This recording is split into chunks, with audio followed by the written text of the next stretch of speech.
Yesterday was the first day of the 2025 NFL season that I actively wished we had more Titans football to play. Good morning.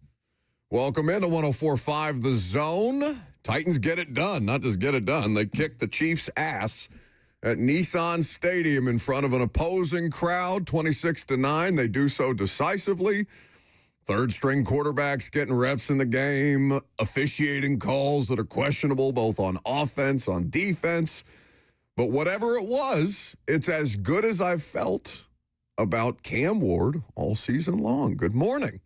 Welcome in. We're happy to have you for the next 3 hours. Robert, Lucas, and me. It's the only day this week that the three of us are going to be together. We've got an abbreviated week of shows, but we're happy to spend the next couple of days with you, certainly the next couple of hours. Good morning, boys. What a weekend of football across the board. It was, low-key, one of the best weekends of football we will get in 2025. From what Thursday Night Football was, to the playoff action Friday, to the playoff and NFL action Saturday, to yesterday, and we get Phillip Rivers in primetime tonight.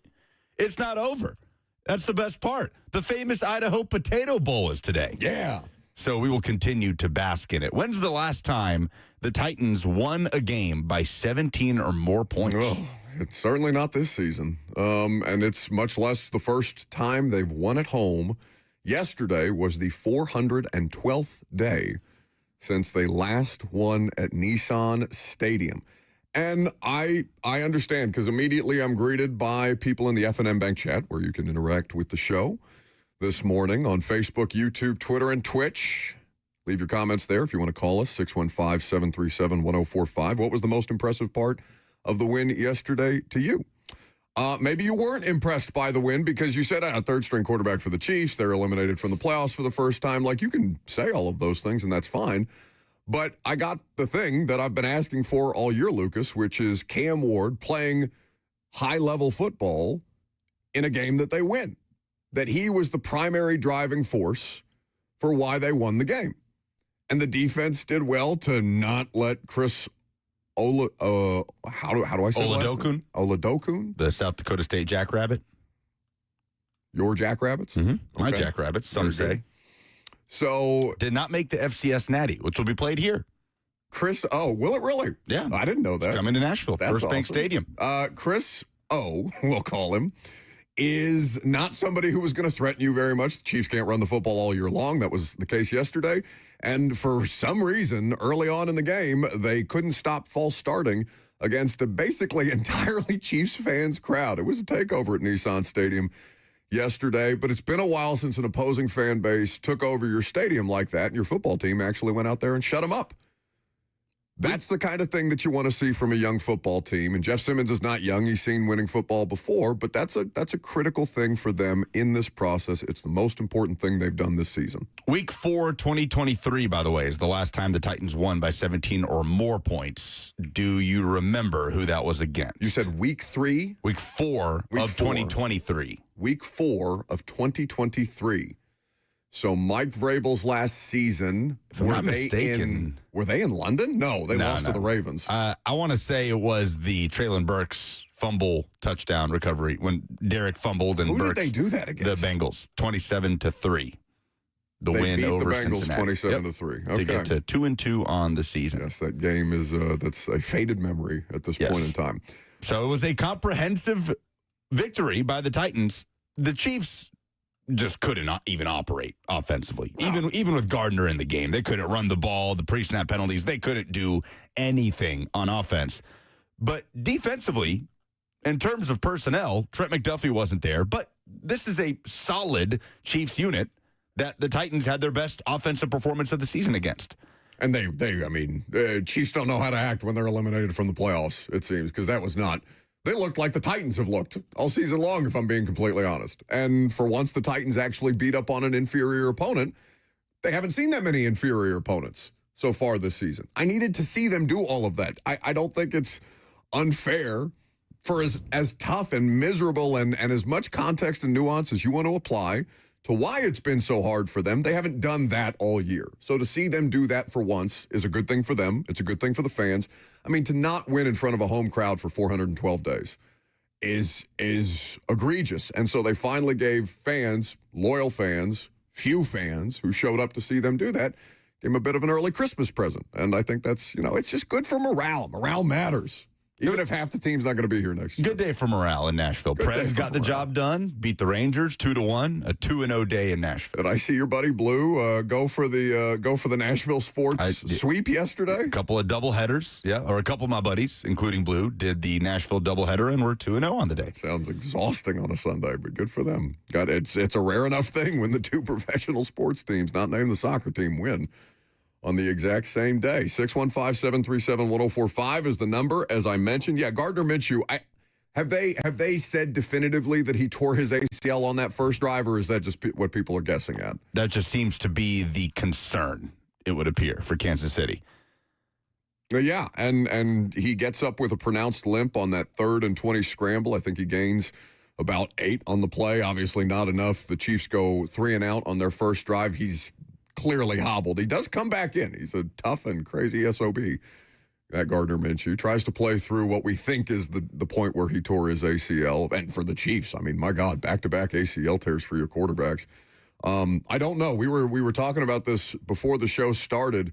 Robert, you had a guess as to who the Chiefs' emergency quarterback would be? Because I thought in my head for some reason Travis Kelce had some quarterback in his background. Yeah, I thought it was Justin Watson. Could be so. Kelce, by the way, only 1 catch on 4 targets for 6 yards. His body language sucked yesterday. I'm sure he was having a bad time. Nobody was having a worse time than Travis Kelce. Oh, I was incorrect. It's Noah Gray. Noah Gray is their emergency tight end. I knew it was one of those white boys with some flavor. Well, they're going to need to go get a quarterback, it would seem, if Gardner Minshew does indeed have a torn ACL. And it's crazy that the Chiefs can spiral this quickly. I didn't know they were capable of that. I guess that happens when your top 2 QBs go down. They host the Broncos on Christmas Day.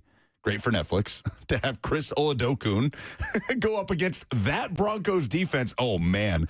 That just hit me. If the Chiefs couldn't move the football yesterday, they had 22 minutes of time of possession. Now they ran for barely over 50 yards, 133. They had 1 third down conversion. It was bad. And they got to play that Broncos front on Thursday, and then they finish out at the Raiders. That's why I said they look like the way that the Titans have looked for a good chunk of the season. I am curious to see what happens in Kansas City now, because Matt Nagy, and we can talk about this more at length tomorrow. Robert and I will be here. Lucas is off tomorrow for the holiday, and then on Wednesday it will be me and Jackson. So you're stuck with me on Wednesday before the Christmas holiday. And the holiday vacations begin. But I am curious to see what happens in Kansas City, because yesterday, Saturday, in Diana Rossini's athletic newsletter, she was talking about how favorably Matt Nagy is viewed by the Titans organization and how strongly he would be viewed as a candidate to be the next head coach here. And I don't think that Matt Nagy should get a bunch of crap because he's out there with his 3rd-string quarterback, who I think has appeared in 1 other NFL game and never attempted a pass before yesterday. So I'm not going to kill Matt Nagy for that. But I wonder how much that affects the dialogue, because people were very closely watching Mike Borgonzi pregame and any interactions whatsoever with the Chiefs contingent that he very well knows because he was there for 16 years. Were there any pregame interactions? Did anybody do detective work People to see? were very closely watching. They did not see specifically. I saw no reported instances. We did not see anything from the press box of any specific Mike Borgonzi, Matt Nagy interactions. And, I don't know how cautious they're being, because technically, like, if the NFL were to discover that at any point in their pregame conversations the Titans' job came up, that is technically a tampering situation. Now, not alleging any of that. No, of course not. Just hey, how you doing? Yeah, well, that's what I'm saying. Like, they can go talk to each other and it not be about the Titans' job, but people are going to immediately look at it and be like, what are they talking about? Are they talking about the Titans' job? But no, we did not see that specific interaction. So we can get into the rookies in general, because Cam Ward did pass a rookie milestone. He's not the only rookie to do so. Chim DK, Gunnar Helm has already passed a rookie franchise, or a franchise rookie milestone for the Tennessee Titans. And all of them yesterday played a critical role. All of them that played a critical role in the Titans' 26-9 ass whipping of the Kansas City Chiefs yesterday. I'm Buck Rising. It's 104.5 The Zone.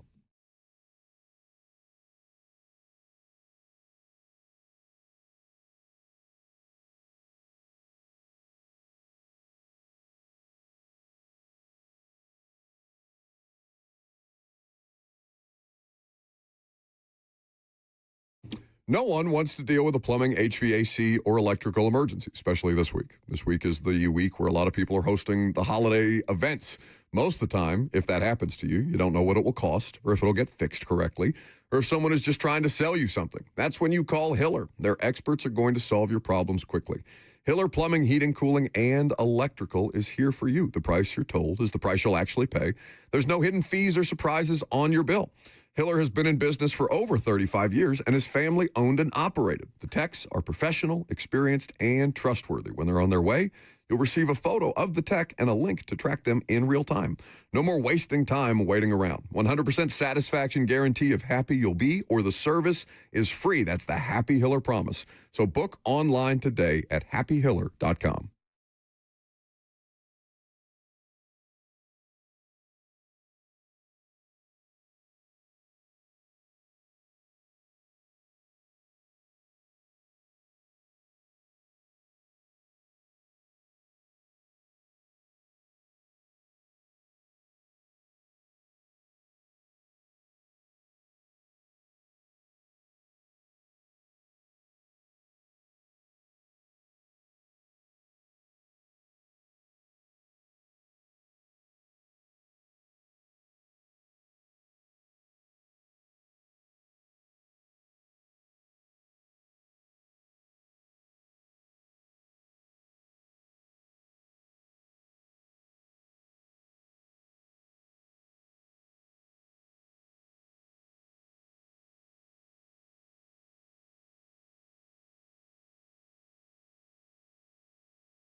All right, so the rookie spotlight was shining on Sunday. Cam Ward, 21 of 28, 228, 2 touchdowns, third straight game with multi-touchdowns, no turnovers, and a season-high rating of 122.3.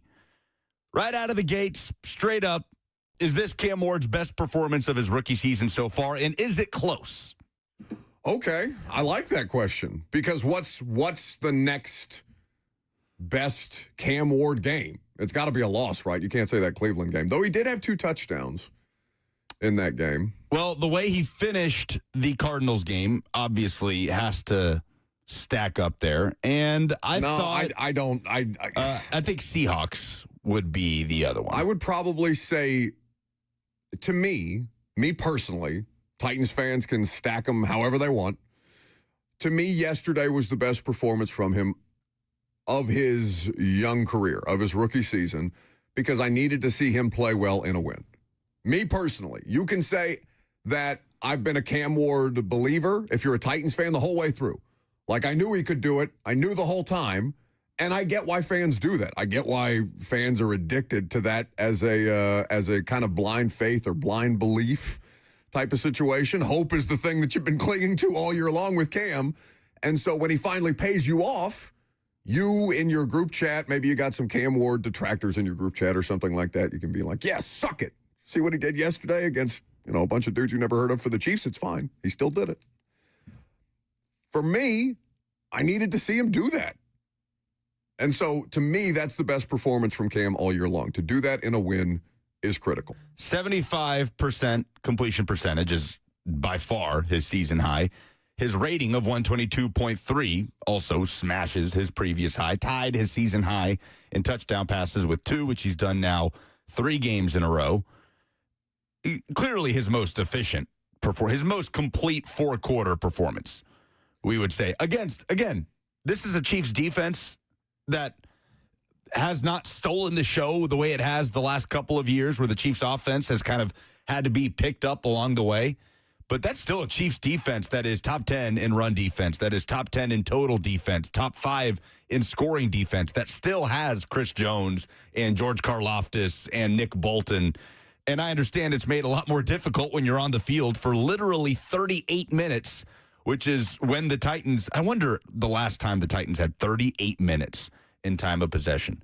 It's been a minute. And they get Tony Pollard over 100 for the 3rd straight game. First time in his career that's happened. Made sure to get that in before victory formation. First victory formation for the Titans all season long. But it was the other rookie stepping up, too. It was Alec Iomanor leading the way with 3 catches and 58 yards. Chimere Dike doing his thing in the all-purpose game. 3 catches, 40 yards, and a touchdown. Was Cam overwhelmingly the most impressive rookie on the field on Sunday? Overwhelmingly, no. I think he was by a clear margin the best, because I think there were still some moments where, Chimere Dike kind of alligator arms a pass that I think he could have come up with, and now I'm nitpicking, right? Because he did. What would you say? Because I know my answer to this, but and we may end up having the same answer. We haven't talked about this before. What would you say was the highlight play of the Cam Ward day? Because I have a very specific situation that really put it over the top to me. Well, I loved the drive out of halftime where the Titans went up 2 scores. I think some of his best throws of the season happened on that drive, and I believe that is where the scrambling throw across his body down the sideline to, is it Jim Dike? Yeah. For me, probably his best throw of the season, where it highlights, it kind of accentuates really all the things that made you very excited about Cam Ward as a prospect. So we're talking about the exact same play here. So it's 2nd and 8. It's early in the 3rd quarter because, remember, they win the toss and they defer, which they hardly ever win the toss. So they haven't gotten that opportunity too many times. They win the toss, they defer, so they come out of the half with the ball. So 2nd and 8 at the Kansas City 42-yard line. They're up 9-6 at that point in time. So he gets flushed to his left, Cam does, and he's got to whip the ball. It's basically 30 air yards, right? It's not one of these catch-and-run type of plays. He's got to whip it to Chimere Dike, who catches it falling out of bounds, and it ends up being a 30-yard completion. It's the 5th play of a 9-play, 75-yard scoring drive, which ends up giving them a 10-point lead. And at that point, you have no confidence that Kansas City, who can do nothing on offense no matter who's playing quarterback yesterday. I mean, of the quarterbacks that played in the game yesterday, Mahomes is different.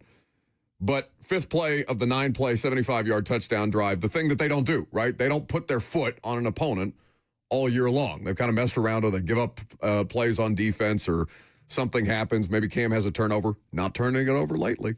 Not very much at all. No fumbles in these last couple of games. He's got one interception. One turnover in the last 3 games. Okay, so these are the kind of things. Again, it's a slow burn, and we take until, what is it? It's week 16. Tonight we'll cap off week 16. Took us until week 16 to get there, but all of the things that you needed to see, he gives you them in one game, plus this highlight play. That, to me, is the knockout blow, even though it's not the end of the game and it doesn't end up being the final. That touchdown drive ends up being the knockout blow. That drive also had a really nice throw just right in the bucket to Alec Iomanner on a 25-yarder that I believe was a third down conversion on that drive to keep it moving. And like you said, go down and take a 2-score lead. His last 3 games, Cam, here's the improvement I think that we were all wanting to see in the first part of the season or the midway point of the season. But in the last 3 games, Cam Ward against Cleveland, 14 of 28 for 117, 2 touchdowns, 1 interception. Okay, completion percentage, not great. Shedeur Sanders certainly outdueled him, outperformed him in that game. Titans did win, but it was Cam's first multi-touchdown game. So there was that step that he took in Cleveland in a victory. That's 3 games ago. Last week against San Francisco, 18 of 29, 170, 2 touchdowns. Wipes away the turnover. The efficiency's a little better. Still had some misses. The wide open ball to Van Jefferson, we all remember. A step up in yardage, more productive. And then yesterday, 21 of 28, 228, 2 touchdowns. So over the last 3 games, we have seen that incremental improvement in kind of wiping away some of the things that plagued him in even the previous game, which is a very encouraging sight. And I don't think we're hearing from Titans fans on we've blown it for the number 1 pick. I'm going to give Titans fans some credit here because we've not really heard that. I think people largely understand that improvement right there over 3 games from your potential franchise quarterback is so much more important than 2 or 3 draft spots. So much more important. And you've won 2 of those 3 games. I agree with you. I have not seen the amount of pushback that I honestly expected to see. There's still some individuals out there that'll throw you a tweet or leave you a comment or something like that. But for the most part, on the radio show, we don't get those kind of calls. Maybe other people are. I haven't heard what Ramon and Will are getting, or what Blaine and Zach and 3HL. So maybe there's been some level of dissent. But here's my thing, and we're going to play some Jeff Simmons audio to this effect here in just a second, because what you've pointed out, Lucas, is the most important thing, that he's doing this and that they're tracking towards the kind of growth that Brian Callahan was fired for. And let me say this, all right, because this is not something that we have said or have been able to say genuinely until these last 3 weeks. I think Mike McCoy is doing a pretty good job. I think that he is doing exactly what you put him in position to do when you fire Brian Callahan. He is a better head coach than Brian Callahan was. And I'm not saying that Mike McCoy should be given consideration for the actual job. I think that he has done a pretty damn good job, given the circumstances, as the interim head coach in helping foster some of the growth that we're talking about. I think from top to bottom, I think they've done a good job trying to salvage what was an absolute train wreck for the vast majority of the season, to the point where we can actually talk about this. Because, Lucas, this job has benefits.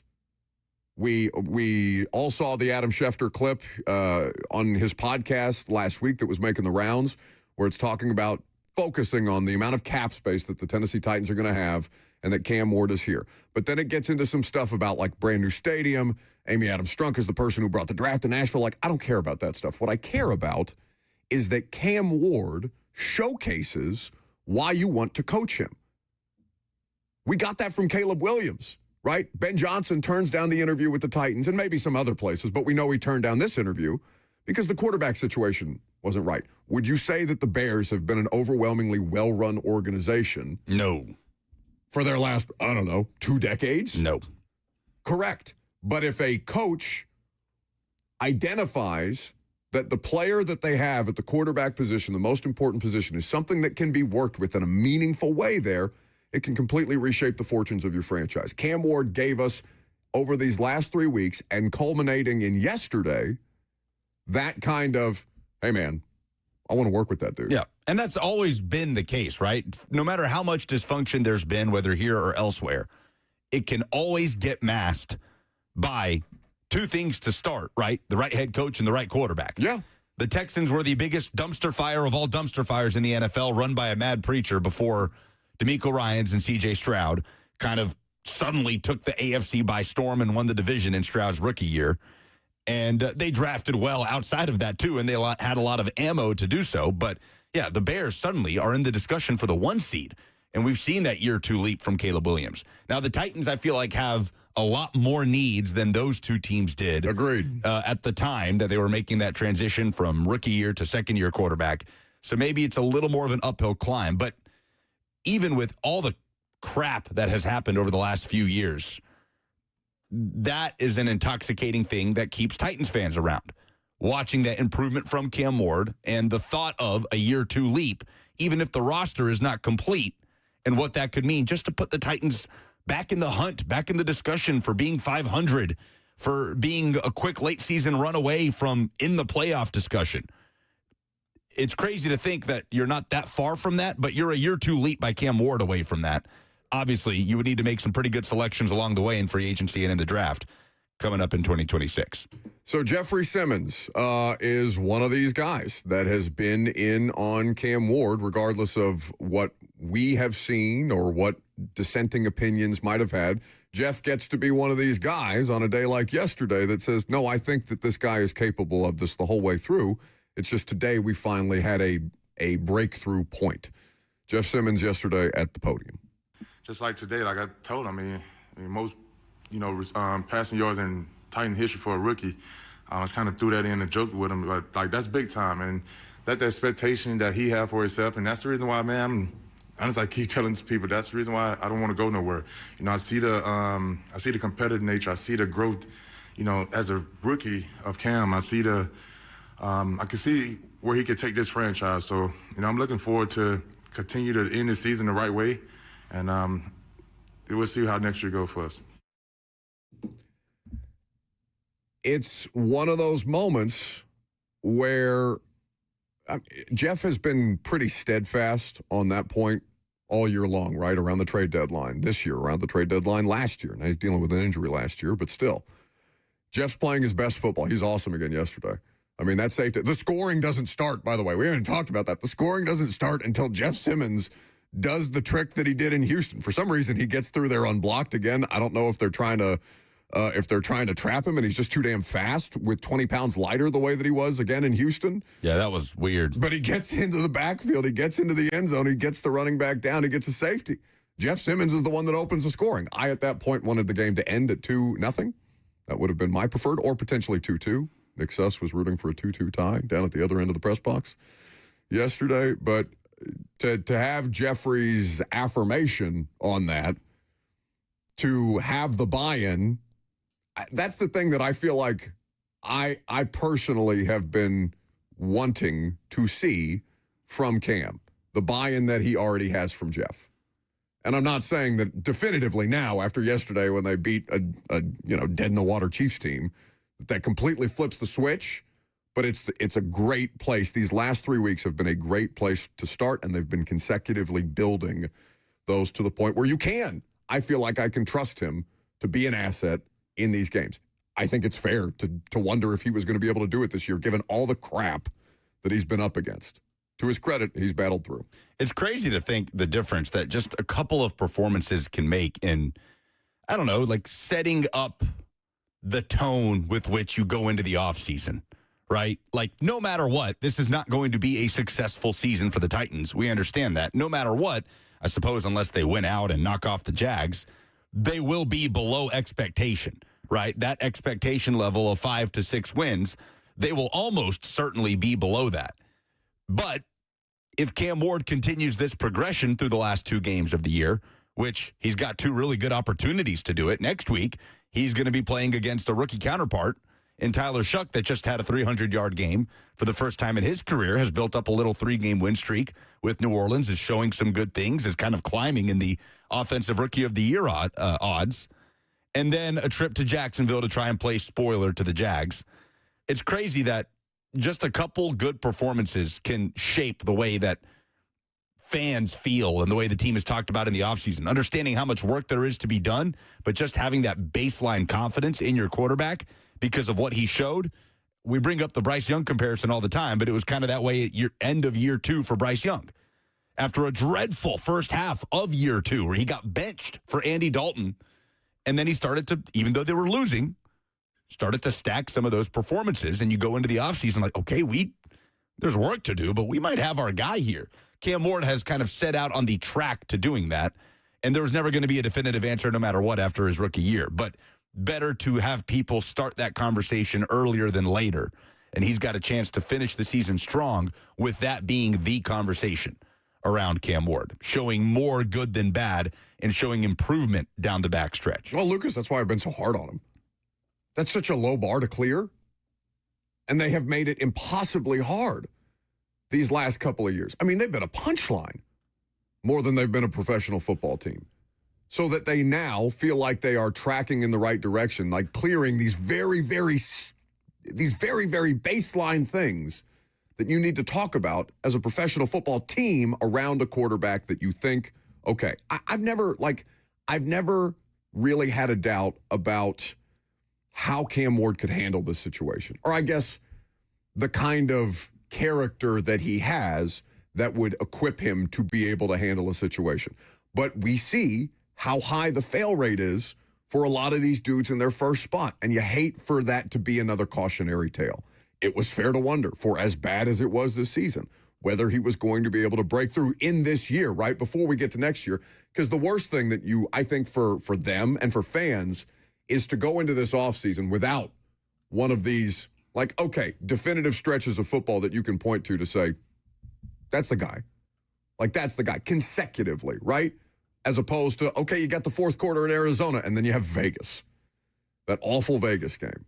Yeah, that's not something that has to happen to determine whether or not a guy is going to be good. Like, a player can have a struggling rookie year and still be a good player, but it absolutely just eases the conversation around him to see the proof of concept.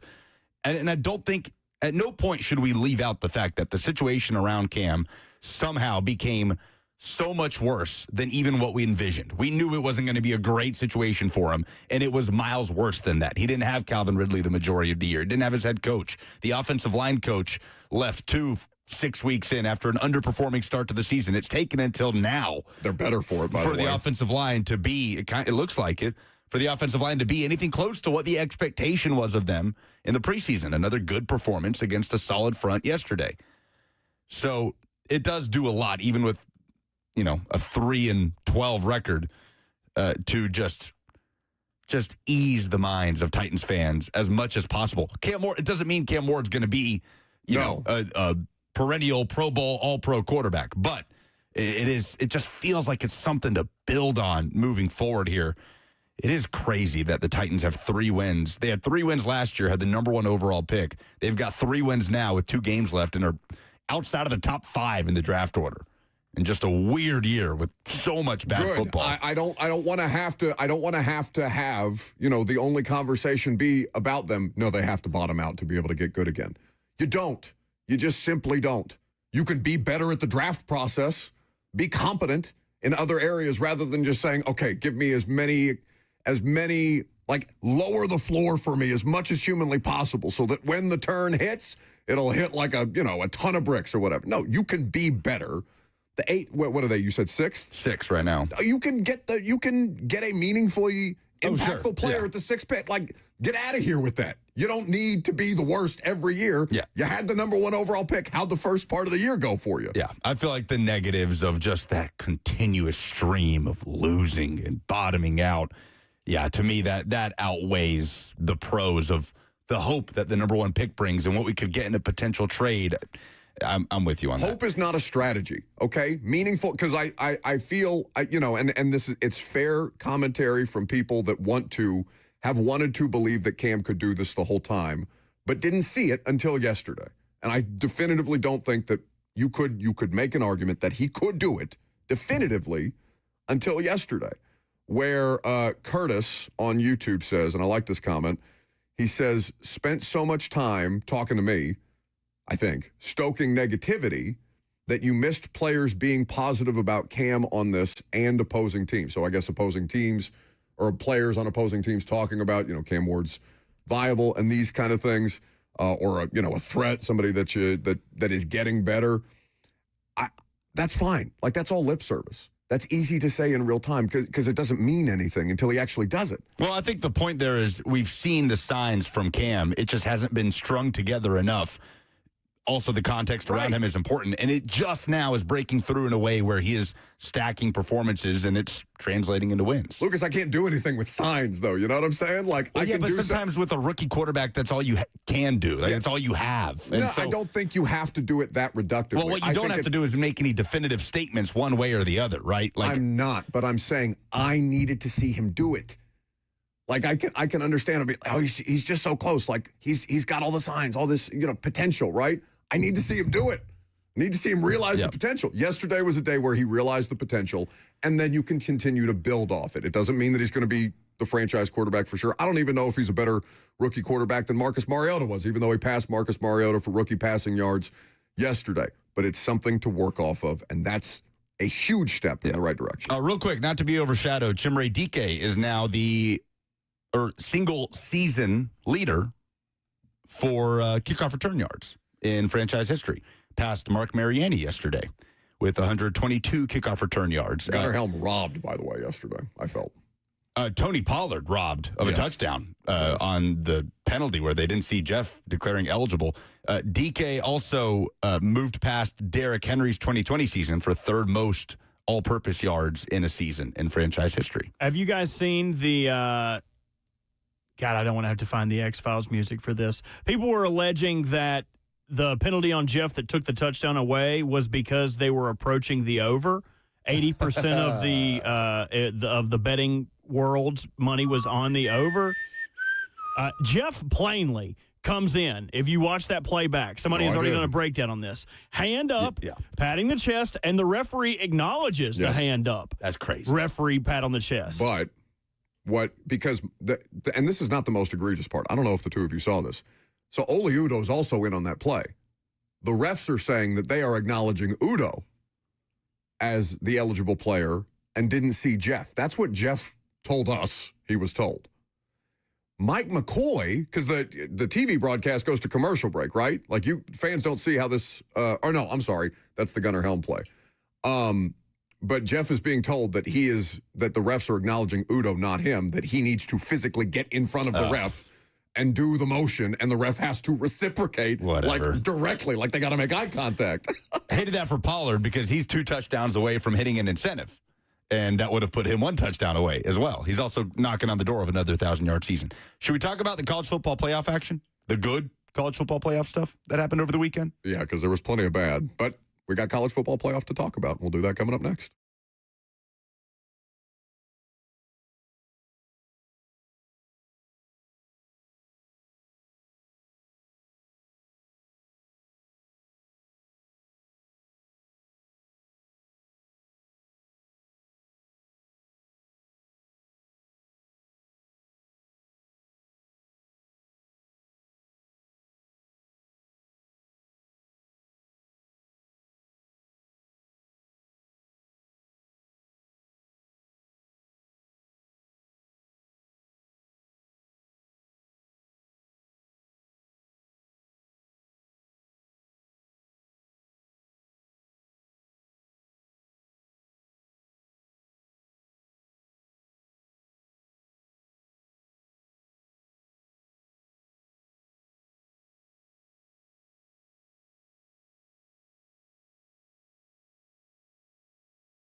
Welcome back to the show. Fueled by Hattie B's Hot Chicken, the best hot chicken in the world. We got college football playoff to talk about as well. We can swing back around to the Titans a little later. They win 26-9. Ben Jones and Brett Kern have today off because Brett, I believe, is making the rounds for his Christmas travels. Ben, I believe, is at the beach, so they're both enjoying some Lake House, I believe. Time off. Oh, okay, must be nice. Beach house and lake house. Benjamin, I see you. Or have a lake house at the beach. That would be cool. So you have a house that is not on the beach, but a house in a beach town that has a lake? I generally think that lake houses are better built than beach houses. Beach houses are like, oh, I'm on stilts. There might be a hurricane. Lake houses are like, here's a mansion that can fit 15 people. I would like a lake house on the beach. Thank you. Ooh, that's a good question. Perhaps we can talk about that later. Would you rather have a beach house or a lake house? I think I'm team beach house on that. But we did have the college football playoff. Now, Miami and A&M. Was it a good game?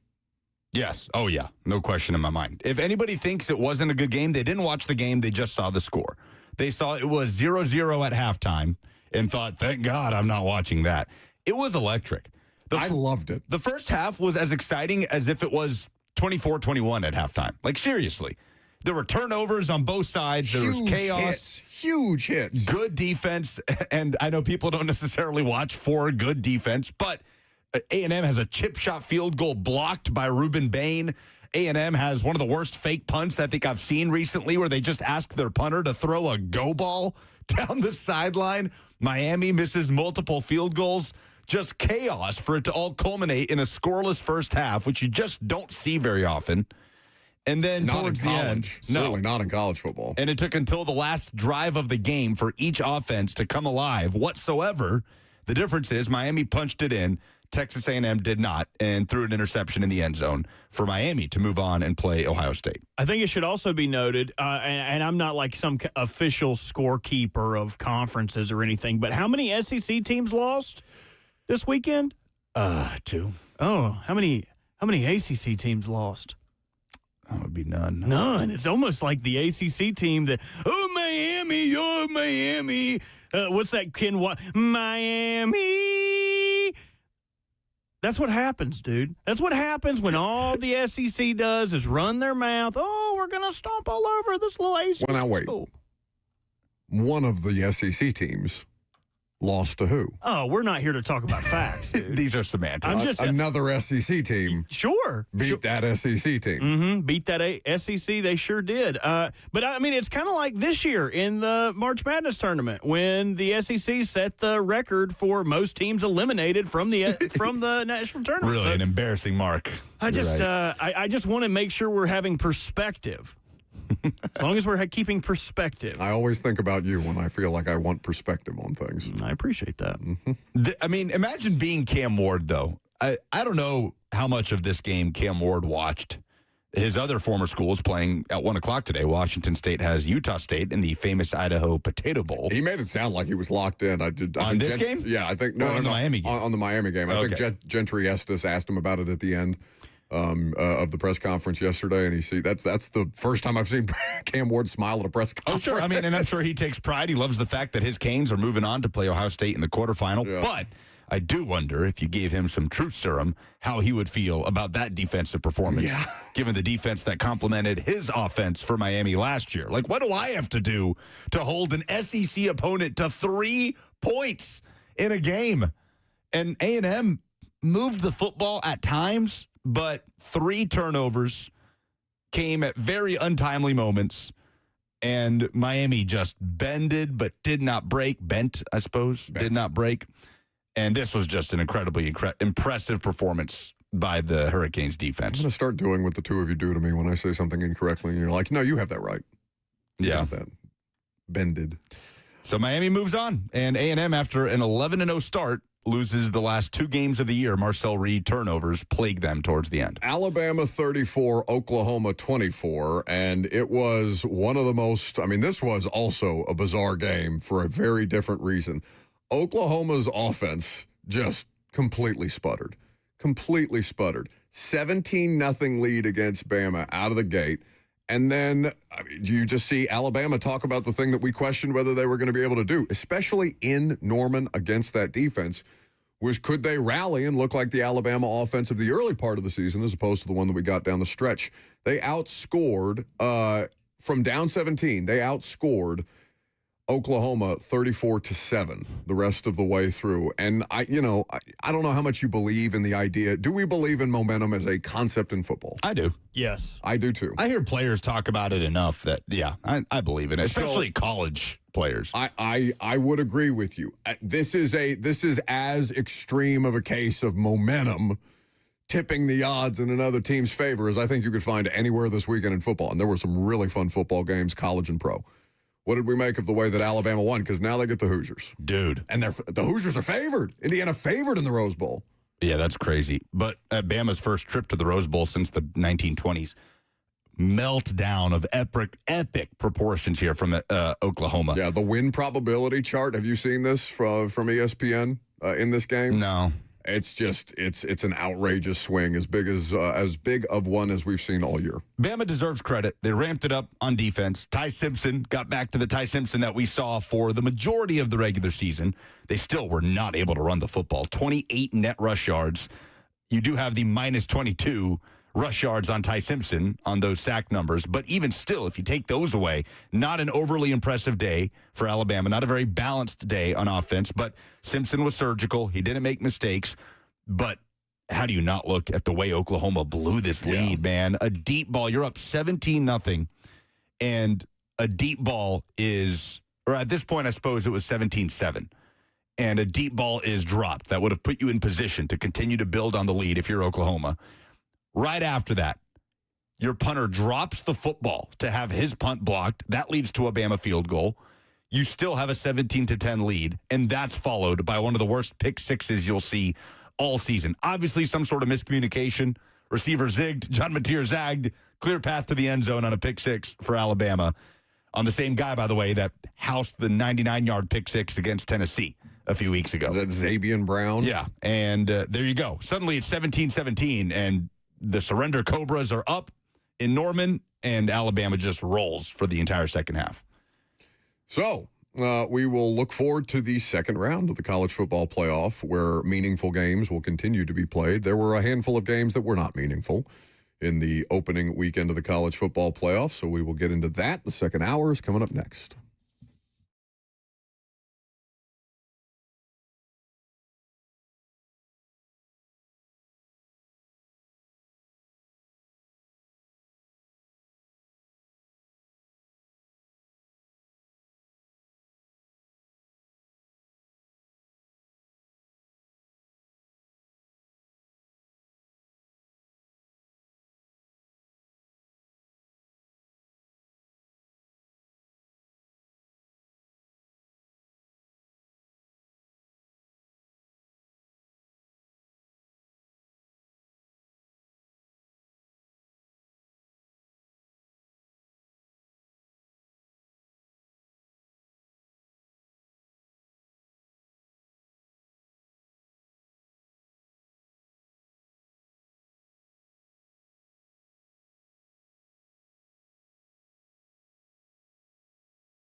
It is 11 o'clock. Good morning from the Circus Sports at the Mint Kentucky Downs studio. I'm Lucas Panzica. The Titans pulled away in the second half to beat the Chiefs on Sunday, 26-9 for the third win of the season. Cam Ward, 21 of 28 for 228 yards, 2 touchdowns, no turnovers, plus a season-high rating of 122.3 as the Titans win at home for the first time in 2025. The Nashville Predators got a home win on Sunday, 2-1 over the Rangers. Preds have won 7 of their last 10.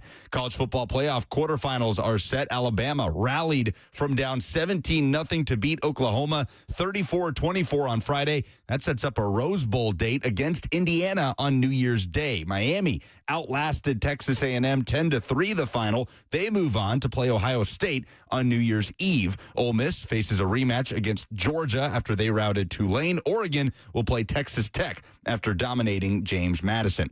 Monday Night Football tonight, Phillip Rivers and the Colts host the 49ers at 7:15. You can hear the Westwood One call right here on The Zone. For all your foundation repairs and waterproofing needs, visit USSTN.com. Breaking news at once on your home for the Titans and Vols. This is 104.5 The Zone.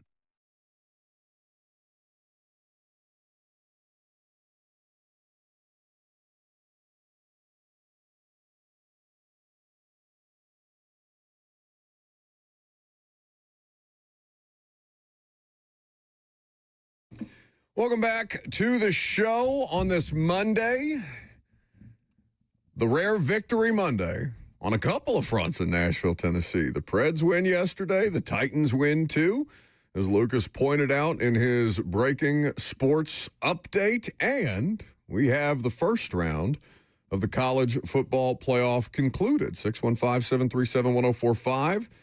Is the number if you would like to participate at any point throughout the course of the show. Of course, you are always welcome to do just that. Facebook, YouTube, Twitter, and Twitch is where the F&M Bank chat exists. The horrors of the F&M Bank chat. You can leave a comment there if you are so inclined. Where right now there's debates being had about Jackson Dart 2.0 and Day 2 until Stranger Things Volume 2 going on right now. So the chat all over the place as we get this Christmas week started. Wait, so Stranger Things comes out on Christmas? Well, it's part of it is already out. Okay. But I think they're putting out, like, every episode is like an hour and a half. So they're putting it out episodically. What will do better on Netflix? Stranger Things on Christmas or the NFL games? Oh, that's a good question. Because they're looking worse and worse. But look at what they could, like when Netflix, and I'd be curious to know how much Netflix paid for the NFL Christmas Day package this year. Because look at the 3 games. Cowboys, Commanders, both eliminated. Which would be a huge game when you pay for it. So they're paying premium, baby, for that one. That's that's a huge brand and a team that was in the NFC title game last year. Yep. So Cowboys against Marcus Mariota, if he plays, because Mariota did not finish the other day. Josh Johnson finished out that game. Yes, he is still playing. Yes. Both of those teams are eliminated. The late afternoon game is Lions at Vikings. Minnesota is eliminated. J.J. McCarthy didn't play for an entire half yesterday, so Max Brosmer might play that game. Lions are still in the hunt, I guess. They are kind of on the outside looking in, right, of the playoff picture in the NFC. Well, the Packers, I mean, that was a huge loss for them. It was, but Lions certainly cannot win the NFC North. I know that is for sure. Yeah. And then the Broncos trying to take out all the anger from a loss to the Jags against Chris Oladokun and the Chiefs. I bet they get a different quarterback in there to start. You could probably find somebody. I mean, he's been there for a couple of years. We'll see. It's a quick turnaround. I mean, we're talking about 3 days from now. So I mean, listen, Indy just did it with 44-year-old Rivers, so true. It's not complete. No, but he'd been running the offense at the high school level. What if they called Alex Smith? Well, Tannehill. Tannehill hasn't been there, though. There wouldn't be like Phillip Rivers was in Indy. You mean the Chiefs? Alex Smith is to Kansas City as Phillip Rivers is to Indy. No. Yeah. Robert's right about that. No. Not after what happened to his leg there. Yeah, well, he came back. He came back after that happened and played. Play after that. I know, but I think that would be enough to put the fear of God in you to be like, all right, I survived this horrible situation where for a period of time I thought I might lose my leg. Well, in a different situation too, right, where the Colts are like fighting for a potential playoff berth and the Chiefs are fighting for their lives. Well, we'll see just how many folks are still watching in the fourth quarter when the Cowboys are playing the Commanders on Christmas Day. Go spend some time with your damn families. We'll see if it's more than the amount of people that were still watching in the fourth quarter when Ole Miss was just wiping the floor with Tulane. That felt like a big moment for Ole Miss, though, I will say. A kind of a cathartic post-Lane Kiffin ass beating. And Oregon, who led up defensively in the second half, JMU did backdoor cover, scoring 30-plus points after halftime, but that game was decided by the second quarter. This was a bloodbath. Exactly what everybody anticipated, right? And the question is, will it be enough to invoke some sort of change, man? I don't want to keep doing this every year. I don't want to keep watching this. Last year, Boise hung in for a while against Penn State, who ultimately pulled away. And that was a Boise State team with a supernova at running back in Ashton Genty. I really, really hope this is kind of the final nail in the coffin of this system that we have set up to allow a team like James Madison, with no disrespect to them because they've earned everything they've gotten this year, but to allow them to go all the way to Eugene, Oregon to get spanked in prime time on national television. It can't keep going on like this. Well, is that the biggest thing? Because we are trending towards expansion at some point with the college football playoff, right? What is the year where it's going to expand? Well, it could be next year for all we know. Right. The deadline to figure out what the hell is going to happen with the playoff in 2026 and beyond is in mid-January. So let's say, to me, the most important thing that they have to rectify with expansion is just turning it into the best 16 teams, as opposed to the way that the structure is currently organized, where you have the G5 representation, where you have the way that it's currently put into place, where you just have these sacrificial lamb type things. I saw Taylor Lewan tweet the picture of the goat from Jurassic Park, the goat on the that's tied to the stand waiting for the T-Rex feeding. Yes. That was Oregon and James Madison. Yeah, pretty much. No more sacrificial goats.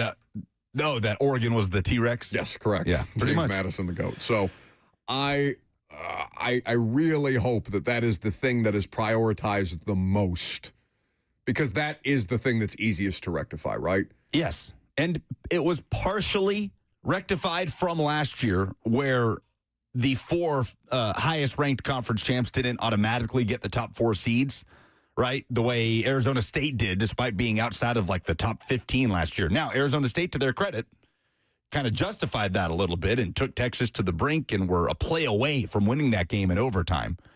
But if G5 teams are going to get in, let them get in the way Cincinnati did in the 4-team field a few seasons ago, right? That they earned their way into a top 4 spot in the rankings, not because the ACC couldn't produce a conference champion with more than 8 wins.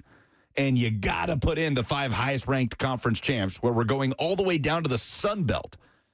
That just can't happen again, and I bet you it won't.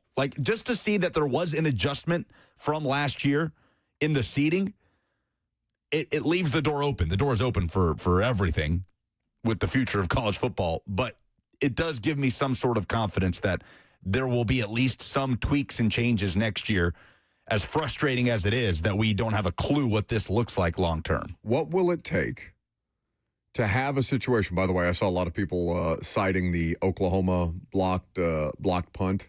Or I guess it wasn't even a block. The guy just loses control of the football. I mean, it did get blocked, but it's because he dropped the snap. Right. He just drops it, and people G5 supporters taking that, be like, oh, we can't have this level of play. I know. It's just one of those things. It's the laziest thing to do is say, oh, well, so-and-so, Tennessee got blown out by Ohio State. But, Lucas, do they deserve to be in? Because we have them competing theoretically for the same championship, that the only way to eliminate those conversations is to create a G5 playoff. Yeah. Just give them their own thing, because we cannot continue the ruse of, no, James Madison and Alabama can compete for the same kind of championship. No, you can't. They have no business being on the same field. Again, it is almost, to me, unsafe to have such a different caliber of athlete competing on the same field in a violent sport like football, like James Madison and Oregon. They don't belong on the same field together. Yeah. Bryce in the F&M Bank chat says, but also we have seen power conference schools get blown out every single season in the playoffs. At least there is more of a level playing field. This is clearly and obviously an uneven playing field. Alabama, I think back to when Bama just destroyed Michigan State in the 4-team playoff, when they just destroyed Washington, Jake Browning's Washington in the 4-team playoff, right? There are instances of that.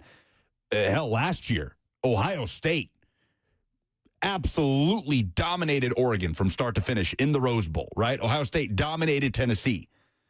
But to sit here and compare those to what James Madison and Tulane did is so lazy, right? Like, yeah, Tennessee got blown out by Ohio State. Tennessee also beat Alabama and went 10-2 in the SEC on their way to the playoff, right? Washington got blown out by Bama all those years back in the semifinal.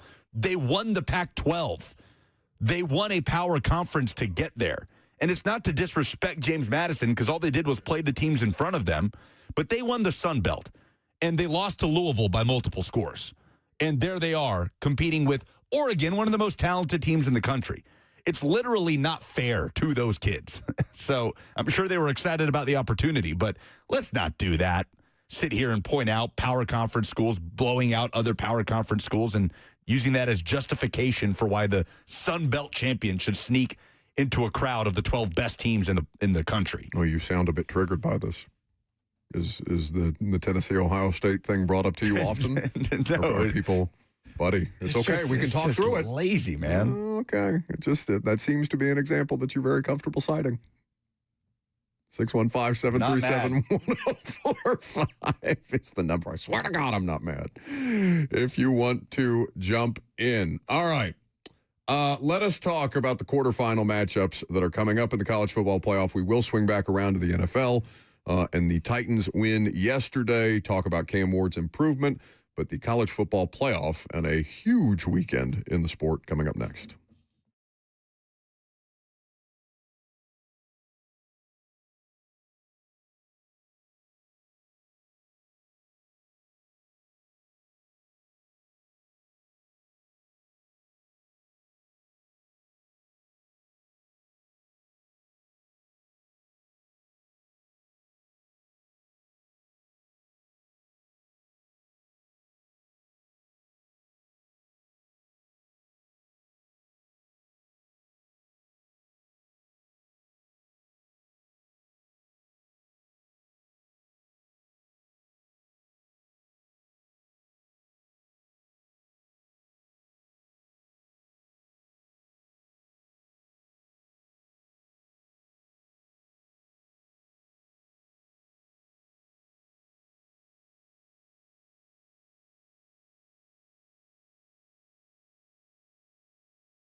Well, this is nice.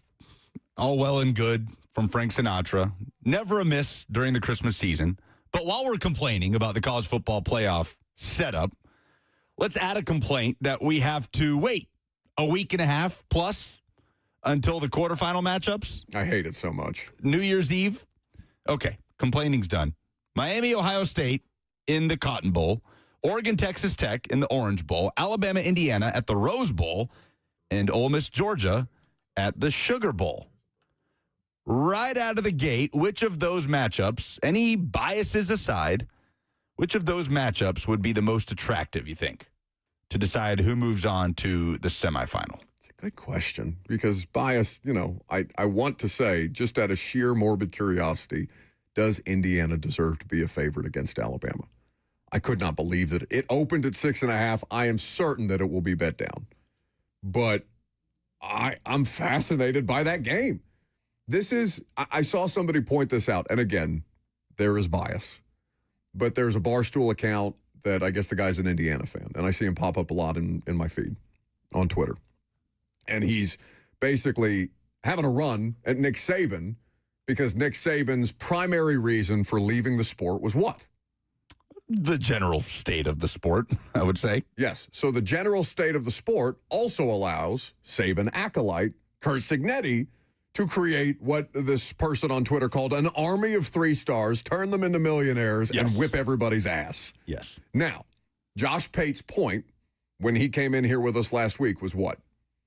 Indiana winning a national title would be the worst thing to happen to the landscape of college football because you cannot, I don't think, realistically expect to recreate what Kurt Signetti has done at Indiana. Yeah. It's a very, very specific thing. But it's a fascinating game. I keep forgetting that Kalen DeBoer was at one point at Indiana as a coordinator. So all roads through the Hoosier State in this particular game. But I think the answer to me, honest to God, is Oregon, Texas Tech. Really? Yes. That is not what I expected. I know. It's not what I expected either. But I like that game a lot. I like the way that Texas Tech plays on defense. I think how Oregon is tested there is going to be fascinating. Of course, I will have rooting interest in the Indiana-Alabama game, but I think the more interesting game to me personally is Oregon-Texas Tech.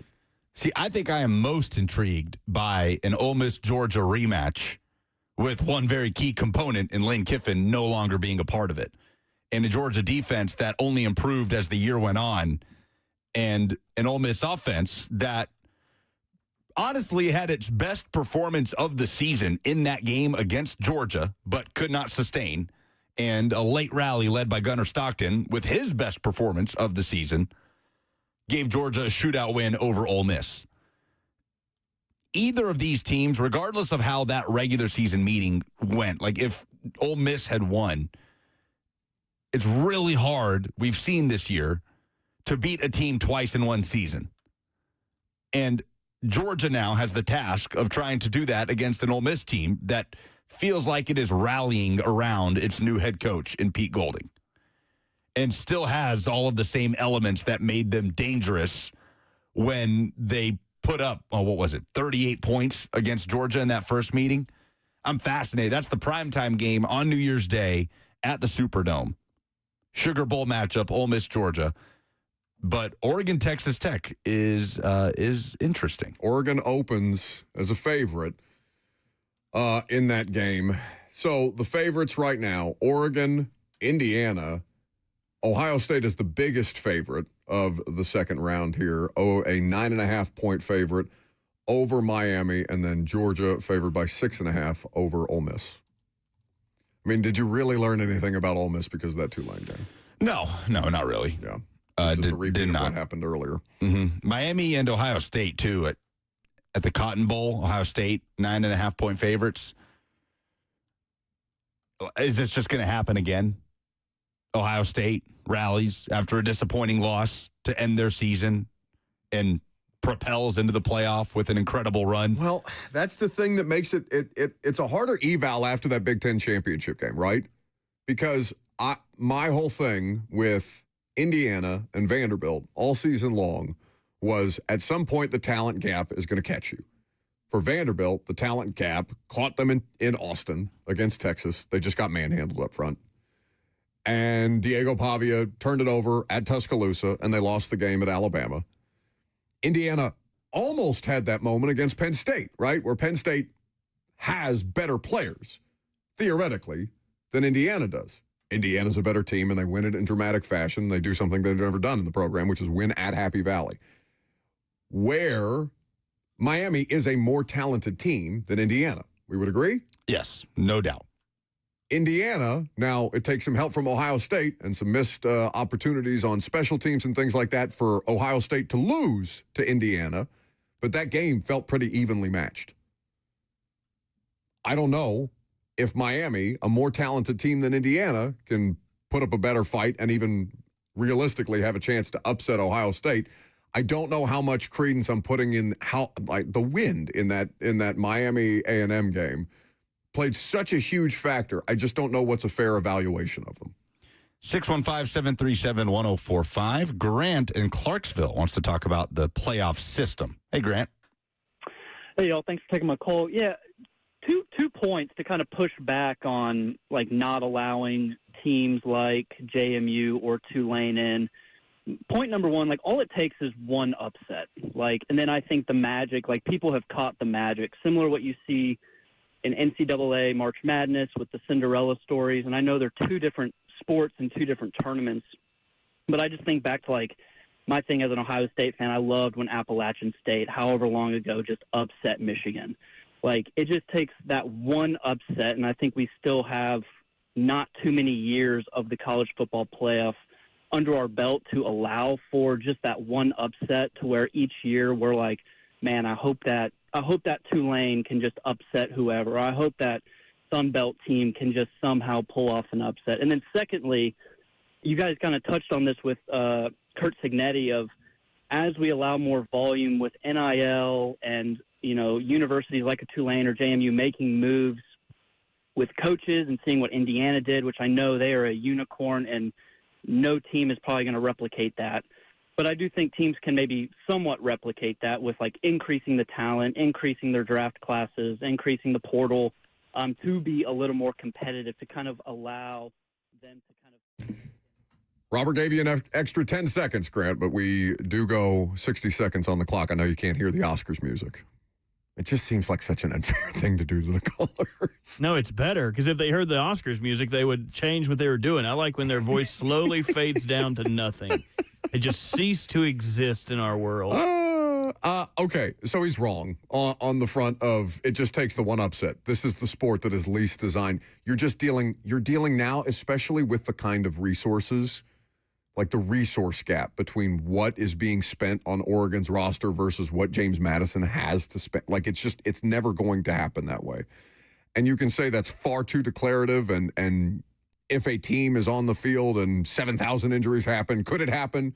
I mean, yeah, sure. But no, that's not just because it could eventually happen at some point in an unthinkable way. It may never happen again after that, as far as I'm concerned. It's not a reason to keep James Madison on the same field as Oregon. It's just simply not. Yeah, the problem is, like, think what comes to mind as one of the coolest, most improbable upsets to you in college football history? Oh, in college football history? Well, I mean, to me, it's like Manziel against Alabama. No, but you know what I'm talking about, like David versus Goliath. I mean, at that point, Boise State over Oklahoma, the Statue of Liberty game comes to mind back in the 2006 season. I want to say that I feel that way about Indiana and Ohio State, but they're the number 2 team in the country. No, that's not what I'm talking about. You know what I'm talking about. I'm talking about a G5, like David versus Goliath kind of upset. So he brings up App State, Michigan, but like that's in a completely different world of college football. Well, that's the point, right? It is a lot of those. Any upset that you're fondly remembering right now. Did it happen in the modern era? Did it happen in an era where players playing at that level were seeking any path forward to move up, right? And could have a productive season for the likes of Appalachian State and parlay that into an opportunity to go play Power 4 football at Baylor or whatever. And also, how many specific examples, like how many App State Michigans are there to talk about? There's really not that many. And that is before the entire landscape of the sport just changed because every other one is like the kick six, right? And that's not what you're talking about. That's not the question that you're asking, right? Yeah, that's not what I'm talking about at all. Theoretically in the FNM Bank chat says that was also week one, very different. With the list. That's what I'm just reading off the FNM Bank chat where you can hang out. Say it like YouTube, that. Facebook, Twitter, and He Twitch. doesn't have that bad of a lisp. He used to have a lisp. He grew out of his lisp. So I don't you're just know going to at continue what to point. bully your friend? It's his name. It's his user in the chat. I don't know what to tell you. Come on, Buck. You're really being disrespectful. Theoretically, How did you screw up a lisp? he also says we actually know those teams late in the year are good. That Michigan team that lost to App State went 7-5. Still, obviously a historic upset, but yeah, the point stands. We are not in an era now where teams at that level can sustain year over year over year. If a coach goes to a school like a James Madison or a Tulane and has established success over a 4 to 5 year period, it's more impressive now than it ever has been before. What happened with Tulane last year? Their quarterback left to go make almost $4 million at Duke. And they were fortunate that there was a situation that saw Jake Retzlaff booted out of BYU and land at Tulane For sex. to help lead them to the playoff. Right. It was a sexual assault situation and everything was dismissed and dropped. And then BYU was like, oh, well, there's nothing legal, but yeah, you did this, and that doesn't fly here. So booted him, and then he lands at Tulane, helps lead them to the playoff. Tulane was incredibly fortunate that situation fell in their lap. Otherwise, I don't know that Tulane is in the college football playoff. It's just you can't sustain now in this day and age.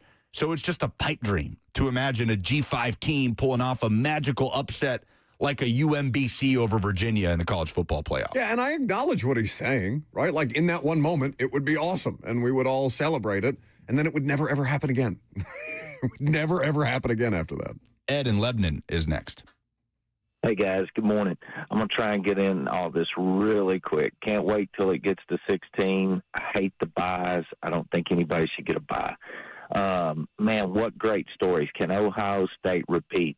Can Miami upset them? What about can Kirby Smart get them back to the top? Can he win it? Is this guy from Indiana the real deal? Can they win the whole thing?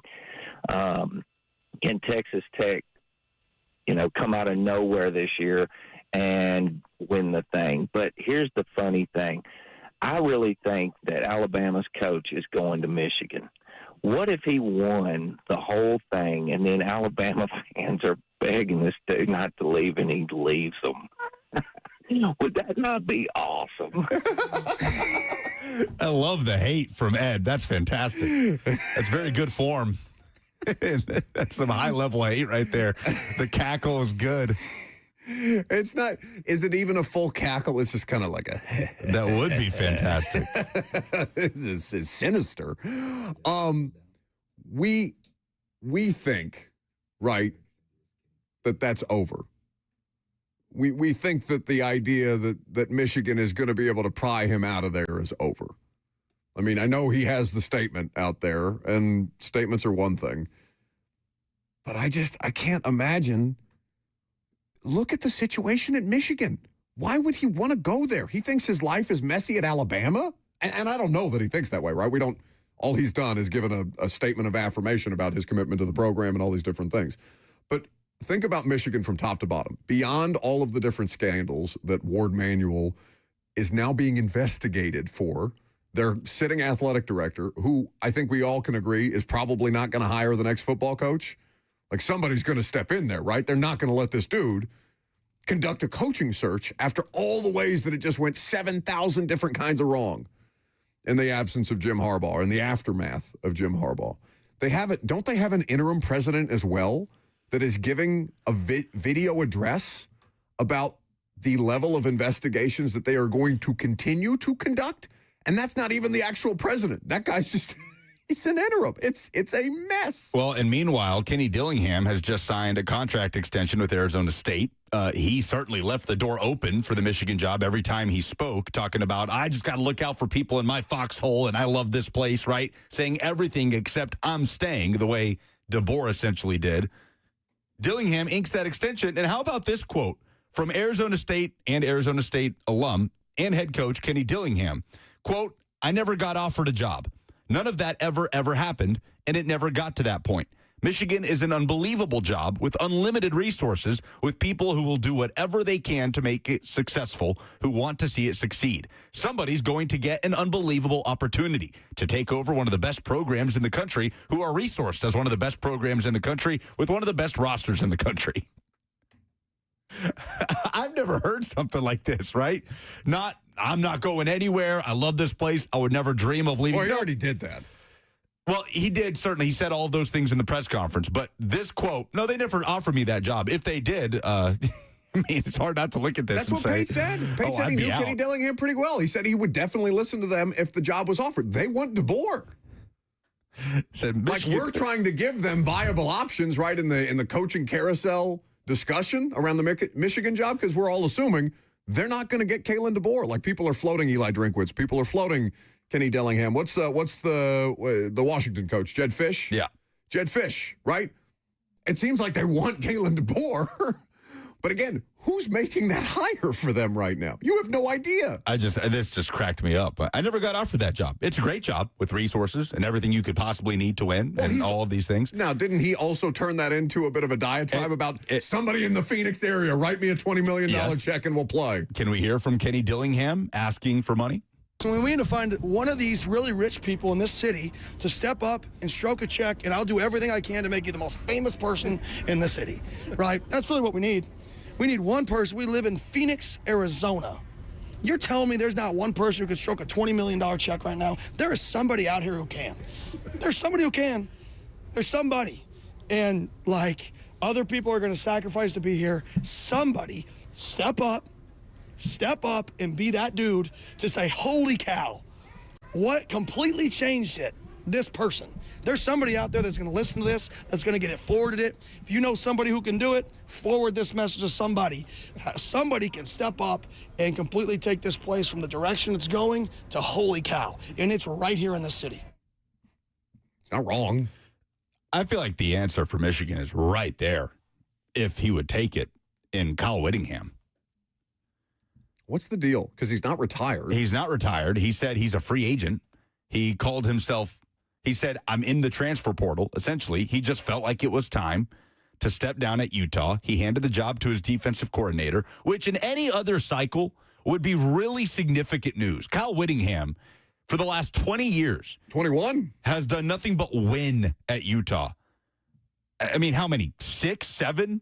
I didn't mean to do that, I swear. Double-digit win seasons at Utah. You're the only one doing it. Multiple conference titles. You didn't have to acknowledge it.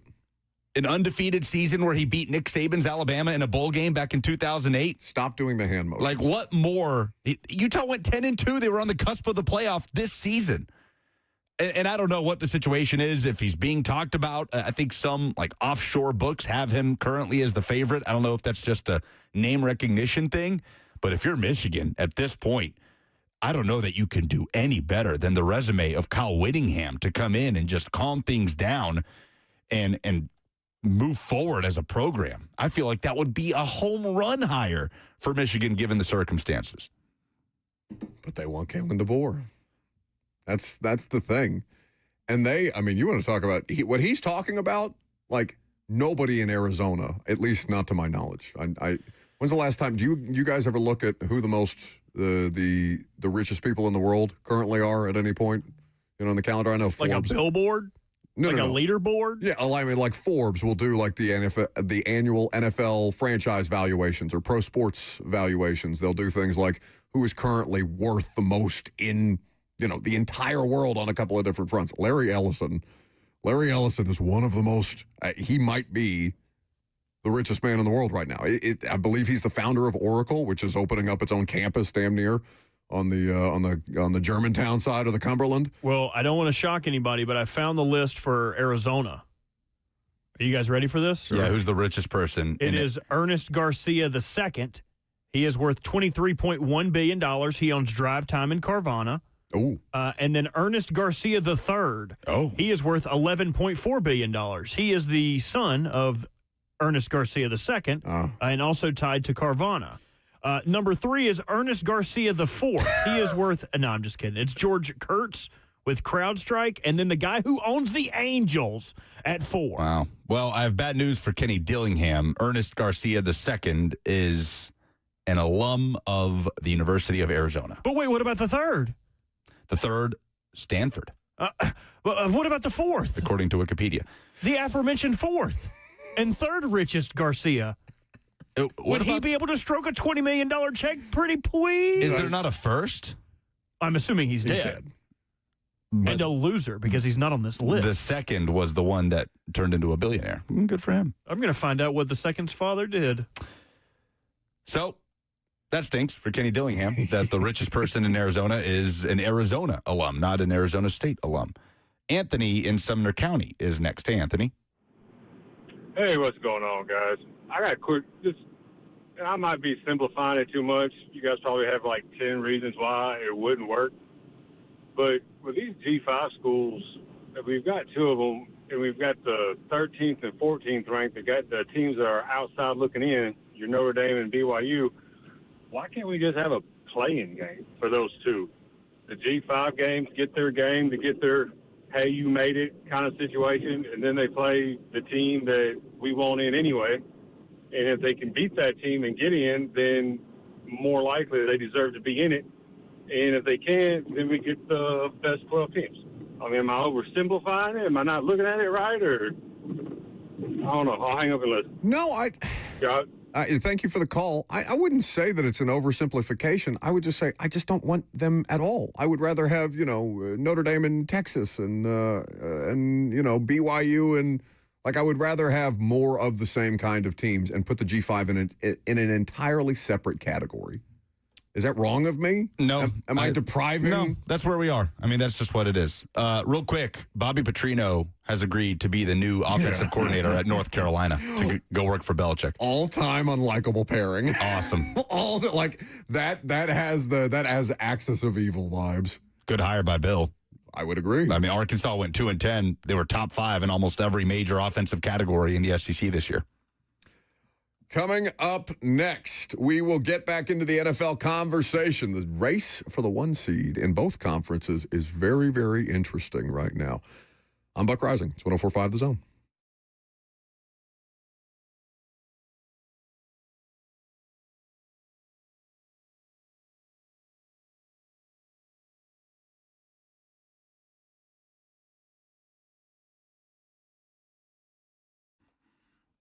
Holiday season is here. That means time with family, with friends, spreading Christmas cheer, the new year being rung in, and it means football. There is no better way to fuel your holiday party or watch party than with Hattie B's Hot Chicken. Get yourself a couple of buckets of Hattie B's, perfect, crispy, medium, hot, mild, shut the cluck up, whatever level works for you. Jumbo wings, get yourself a couple of quarts of those incredible scratch-made sides. My personal favorite, the pimento mac and cheese. Get rid of all of the hustle and the hassle of cooking for people coming into town for Christmas, for people coming over for a New Year's Eve party where you want to watch the college football playoff game. Just get on HattieB.com or download the Hattie B's app. By the way, you get a free dessert simply by doing so, and order yourself some buckets of hot chicken with sides. They have Southern salads as well. On that note, I have 2 words: cornbread croutons. There is something for everyone, and it's the perfect time to make your holidays hot with Hattie B's.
if we're going to do this, play Christmas music for the next 3 days, I want a little diversity. Is this not diversity? I don't know what this is. What This is is Dee Snider and Twisted Sister. What do you mean? Okay. No, I want 8 Crazy Nights. Do we have any Kwanzaa songs? Technical foul. Yeah, I want all of it. I want the entire holiday spectrum. All right? Okay. I'm just saying. I If I'm going to get accused of DEI stuff, I want to get some juice out of it. Okay, I have played today. I have played Frank Sinatra. Mm-hmm. I have played the best Christmas song off of the Grinch movie, A Christmas of Love. Sung by? Huh? Sung by? I don't know who that is. Okay. I'm sensing a trend. Of love. How about some Afro Man? The Christmas of Love. What is Afro Man's Christmas song? The Colt 45 Christmas album? You're unfamiliar. I'm not unfamiliar. I just want you guys to know I don't have time to find a censored version of Afro Man's Christmas to go along with everything else. I will play you what I will play you. These are my demands. We would not be able to. All right, I can do of those songs. I can do it 8 Crazy Nights as long as I can play the bum biddy biddy biddy bum bum song. I feel like that's fair. Okay, deal. So, the race for the 1 seed in both conferences is fascinating right now. Who had the more impressive win? The Seahawks or the Patriots? Because the Broncos lost to the Jags. That's the most impressive win, I might argue, over the weekend. Although what the Bears did was sick, too. There was just such good football, top to bottom, all over the place this weekend. No, but the Jags to put up 34 points on that defense, Trevor Lawrence was excellent in this game. Jacksonville, man, like they're a game back from the 1 seed. Trevor Lawrence has it. I mean, is this like the Nate Washington thing where he's talking about it felt like it took him 5 years to become like the best version of himself as an NFL player? What year are we in for Trevor? It's got to be 5 or 6. Oh, 5? I think this is year 5. Yeah, 21 was his rookie year, right? That would suck for Titans fans if Trevor Lawrence just screws around for 4 years and then year 5 on, he's great. His last 4 games, 12 touchdowns, 0 picks. It's pretty good. 14 total touchdowns. So, as we talk about this, I am the Rams and Seahawks feel like they're basically, I mean, I don't want to say that they're basically the same team, but that they're on even footing. Like the Rams' advantage is obviously Stafford. The Seahawks' advantage is obviously JSN. Like each of these teams has a superpower, but they're kind of on even footing is how, at least when they go up against each other, because a 1-point game decided in overtime. I know we talked about this Thursday night football game. But the Rams kind of have a JSN, I would say. In Puka? I think Puka is so awesome. I mean, we're talking about the 2 lead receivers in the NFL this season. Yeah. Are the Patriots convincing as a potential 1-seed candidate? They beat the Ravens last night. The Ravens, to their credit, again, moral victories are not accepted here, especially when Pittsburgh is able to win against Detroit and to further their hold on the AFC North. But that was one of those games where we looked at the Patriots' schedule and said, okay, show us something against a good team. And that, or a team that has been good, that has good moments. They are up and down this year. They had to do it without Lamar Jackson. He goes down before halftime. Tyler Huntley plays the entire second half. But that doesn't take away from what Drake May is. Yeah. Drake May was awesome in this game. Drake May was awesome in the second half, for sure. Yeah. There's a conversation to be had about the Ravens at some point. We can do it more in depth tomorrow. Probably not. You can do it Wednesday with Jackson. I'm sure he would be very helpful. Save it for Wednesday. I will tune in to hear what Jackson has to say about that situation. Okay, thank you. 31 of 44, 380, 2 touchdowns, and an interception for Drake May. And, yeah, the Patriots are very real. They're undefeated on the road this season. That's a ridiculous thing. And they've done it in Buffalo and in Baltimore now. So, yes, are they benefiting from the strength of schedule or the ease of schedule? Absolutely. But it's also really hard to argue when they do it in Buffalo and in Baltimore. And their only loss during this run was taking their foot off the gas after taking a 21-0 lead, which in all honesty, could end up propelling them. Like Chris Collinsworth talked about this on the broadcast last night. Some teams get into stretches where they just so badly need a win. Other teams sometimes just need a loss. And we'll see if that loss against the Bills does something for the Patriots this season, where they will, in all likelihood, win out here and beat the Jets and the Dolphins to finish out the season. The question is, will the Broncos slip up again? Because they have the same record, but Denver has the tiebreaker and currently holds the 1 seed. So Broncos' first loss at home all year. They would need the Broncos to slip up either at Kansas City on Christmas or at home against the Chargers. Broncos, despite that loss, still control their destiny to be the 1 seed. 615-737-1045 is the number if you want to jump in on the team that you have the most confidence in right now. Jacksonville is something I want to talk about more tomorrow because Liam Cohen, I think, just called a good game against a quality defense. Trevor Lawrence is obviously playing excellent football. They've got a good enough defense. I mean, hell, are they still, after yesterday, the best defense against the run? I guess we still have the Niners and the Colts to affect, statistical standings and things like that tonight. But Jags going into that game were the best run defense in the sport. They have advantages here. So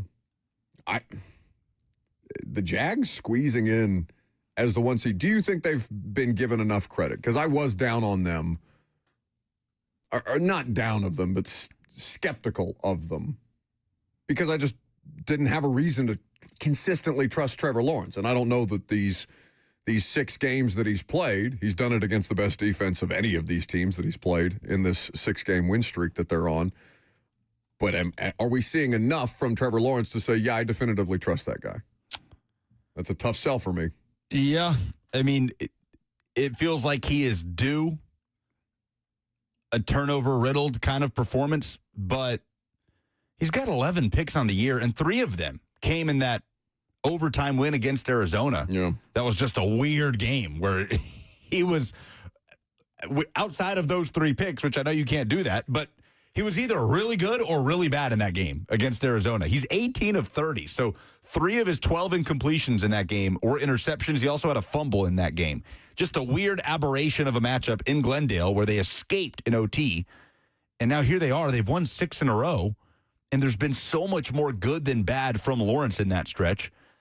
And so at this time, when you talk about a hot hand, there aren't many quarterback hands that are hotter than the one of Trevor Lawrence right now. No, around the room, what was the most fun game of the weekend? Robert? None of them. Buddy. They all suck. Every one of them. You get to keep your 4th-round pick. Oh, yay. Yay. Oh. We're recounting. That's right. Draymond Jones did get that sack, That's too. right. Oh, yeah, he did. Probably going to get 700 more when they don't count. Yeah, don't matter. Then he'll be a free agent. They'll get paid elsewhere. The Steelers could slip up. I'll get another pick for it. Steelers could lose to the Browns. Oh, yeah. Myles Garrett could have and 4 we'll beat sacks. the Packers with no Lamar. See, it's tough to ask you this question today because it was the last game that we saw. Yeah, it just happened. We're still counting Rams Seahawks? Yes. No, that shouldn't count. I agree, because that's game of the year to me, Rams Seahawks. Okay. So if we are to put that aside. I had a hell of a time watching that Bears-Packers game. Oh, dude, it was I had awesome. a hell of a time. All right, Rams Seahawks is game of the year. Okay. Packers Bears, if not for Rams Seahawks, is game of the weekend. Yes. The best game on Sunday was Steelers Lions, without question. It's the only one that I think I didn't see any of. Oh, it was electric. The end of this game was insane. First of all, the Steelers, who were down 12 in the 4th quarter, and did you know have never under Mike Tomlin lost when losing by 12 or more points in the 4th quarter? What a random. There's one tie in there. Okay. But incredible. I'm sorry. Went up 12 or more points in the 4th quarter. They've never lost. The Steelers were up by 12 with 5 minutes to go. Lions rallied. It's 29-24. Lions have the ball. They march down the field, score a touchdown to Amon-Ra St. Brown with seconds on the clock. Ford Field goes nuts. Oh, bring it back. Offensive pass interference on Isaac Tesla, who very clearly set an illegal pick on the way to that Amon-Ra St. Brown catch in the right flat in the end zone.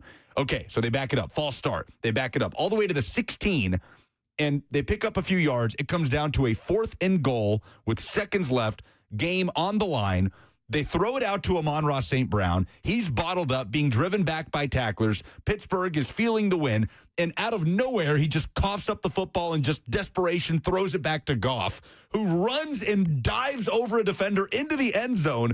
There's flags on the field. It's chaos. It took 3 or 4 minutes to figure out what the call was going to be. They called it a touchdown on the field, scored by Goff on the lateral, but an offensive pass interference on Amon-Ra St. Brown negated all of it anyway. And a dead ball foul on the offense in a situation like that is game over, and the Steelers survive. You and Ramon were explaining this to me this morning, and hard. I was just like, I was in a blender. I was like, I have to watch this entire sequence to fully understand, because it's hard for me to even picture in my head. Yeah. And then you got the Panthers taking the driver's seat in the NFC South, outlasting the Bucks. Baker Mayfield with a pick late, 23-20. And the Bills surviving the Browns. It was a wild Sunday. Surviving the Browns. One of the situations from Sunday was the Titans. They did win a game. We will talk about Cam Ward's improvement and how it finally translated into a winning performance coming up next.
It is 12:03. Good afternoon from the Circus Sports at the Mint Kentucky Downs studio. I'm Lucas Panzica. The Titans pulled away in the second half, beating the Chiefs on Sunday 26-9. Third win of the season, first at home. Cam Ward, 21 of 28 for 228 yards, 2 touchdowns, and no turnovers, plus a season-high rating of 122.3. The Nashville Predators got the win as well at Bridgestone Arena, 2-1 over the Rangers. Preds have won 7 of their last 10. Monday Night Football tonight. Phillip Rivers and the Indianapolis Colts host the 49ers. 7:15 is the kickoff. You can hear the Westwood One call right here on The Zone. For all your foundation repairs and waterproofing needs, visit USSTN.com. Breaking news at once on your home for the Titans and Vols. This is 104.5 The Zone.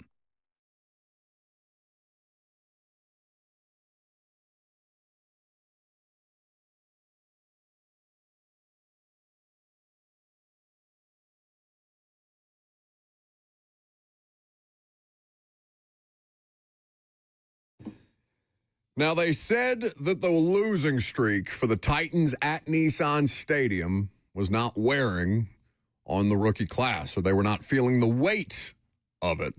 Or at least that's what Cam Ward had to say yesterday in his first win at Nissan Stadium, the first win that the Titans have had at their home stadium in 412 days, 26-9. The final for them over the Mahomes-less Kansas City Chiefs, who have a lot of questions heading into their respective offseason. Chiefs didn't know how to act once they've been eliminated from the playoffs. Unfortunately for them, the Titans are built for it. Welcome back to the show. The final hour of it, 615-737-1045 is the number if you would like to participate at any point. The F&M Bank chat also available to you. Facebook, YouTube, Twitter, and Twitch. Why are you fighting with people about pizza? Don't worry about it. Why are you worried about it? This is between me and them. We're just having a lighthearted discussion. It doesn't seem lighthearted. You're using caps. I didn't use any caps. Lucas. I didn't use any caps. Are you being a pizza snob again? I'm not being a pizza snob. All right? Do you like deep dish pizza? I like anything that's edible. We're having a I'm not saying I wouldn't eat deep dish pizza if it was presented to me. The question is like, are you asking, is it the preferred pizza? Yeah, that's the discussion that's happening in the chat. No, my preferred pizza is the oven-made, the brick oven pizza. Yeah, and then like a Napolitan. Yeah, okay. Yeah. The very thin. All right, yes. don't be big leaguing us now. No, that's not big leaguing. That's just what it is. Like when I said it the other day, I like thin crust. You were like, "That's Napoleon pizza or whatever the hell it's called." It could have been the pizza cut into squares. I bet Lucas is a pizza snob about pizza cut into squares. Yeah, he doesn't want you to fold it. He doesn't want you to. I'm not a fan of pizza cut, like the Detroit style. It's not my. Oh, yeah, I'm not saying Detroit style. I'm saying thin pizza that is otherwise cut into squares. Sure, I could crush that. I mean, it's good. I mean, all pizza is good. That's the beauty of pizza and what makes it the greatest food on planet Earth. But deep dish pizza is just a soupy mess. So you're saying it's not good. So if all pizza is in fact not good. No, there is a certain bar that all pizza clears in principle, but deep dish is the lowest of the pizzas. Okay, what if they would fill that with? I just think you're being a snob about it. If Cam Ward was a pizza, what would he be? Oh, thin crust for sure. I don't even know how to begin answering that question. Go ahead, snob. I think he would be. This is your wheelhouse. It's a poll question. Put it to a poll. He would be a thin crust barbecue chicken pizza. Oh, which is not real pizza. You don't think barbecue chicken pizza is real pizza? Why is that not real pizza? It's not the same category as like Hawaiian, for example. I just don't really mess with chicken on pizza. What? Just this segment, you both said that all pizza was good pizza, and that every pizza I list. Well, I had a dissenting opinion on Would I eat a barbecue chicken pizza? 100%. But it does not clear a certain bar of, like, there's so many things. You guys are just, so you're telling me you wouldn't go to CC's, and then you get to CC's, and it's like, oh, barbecue chicken pizza, can't have that. Or, ooh, I don't want a pickle pizza. That sounds gross. You think I'm eating anything under a sneeze guard? So, Lucas, you wouldn't go to CC's and eat a barbecue chicken pizza with pickles on it. Like, I don't think. Of course I would. Yes, that's what I'm saying. Of course I would. They're all good. They're all good. I agree. I think that Cam Ward, what's this drunk pizza place next to Tin Roof across the street from us? What's it called? You know what I'm talking about? On Demumbrian? It's been there for 100 years. Little Chicago. Oh, yes. Little Chicago. Cam Ward is a Little Chicago pizza. You're so desperate for good pizza, but it's the end of the night, and you've been waiting a long time for that drunk meal that you're waiting to get, and all of a sudden you get the satisfaction of a Little Chicago's pizza. But is it only good because you're drunk? Yes, because you have to be, because they're 2-12. 3-12. So the pizza in and of itself is not actually... No, I'm sorry. Not yet. I'm not. Not yet. It's not yet. good. What kind of pizza has potential? What do I do with potential pizza? Is that pizza that's not yet been baked? You're taking this too far. Oh, I'm trying. He was good yesterday, and they won a game, and they haven't done that all year. Those two things have not happened consecutively all year. He being good, and they won. It's the most important game of the season for specifically that reason. I don't care who they beat. I don't care who played quarterback. I cared that they could do it because they have not been a good football team. They have rarely been the better football team on the field, and they have rarely, when they have been, theoretically, a better football team, been able to take advantage of it on a number of fronts. They did that yesterday. You got contributions from not just Cam, but rookies across the board. We talked about his 2nd and 8 play from the Chiefs 42, where he throws it across his body as he's flushed to his left 30 yards to Chimere Dike, who ended up coming down with that catch, big catch. Alec Imaner, big catch on that same drive. They score a touchdown on that drive. Gunnar Helm robbed of a 4th and 1 conversion. So I saw the television angle where it looked like his toe was on it. Yeah, to me, that looked out of bounds. So I thought, one, that they initially called it a catch and then subjected it to something they called an expedited review. Yeah, like replay assist. Yes. Yeah. So replay assist, Cleet Blakeman, did you guys see this? Because it went to commercial break on television. I went back and watched the television copy this morning. During the TV break, they come back and the ruling on the field stands, the replay assist stands, rather, that it is not a catch and the Titans turn it over on downs. During that TV timeout, Cleet Blakeman is telling Mike McCoy, you can't challenge that. I don't know if they would have won the challenge. Maybe they wouldn't have.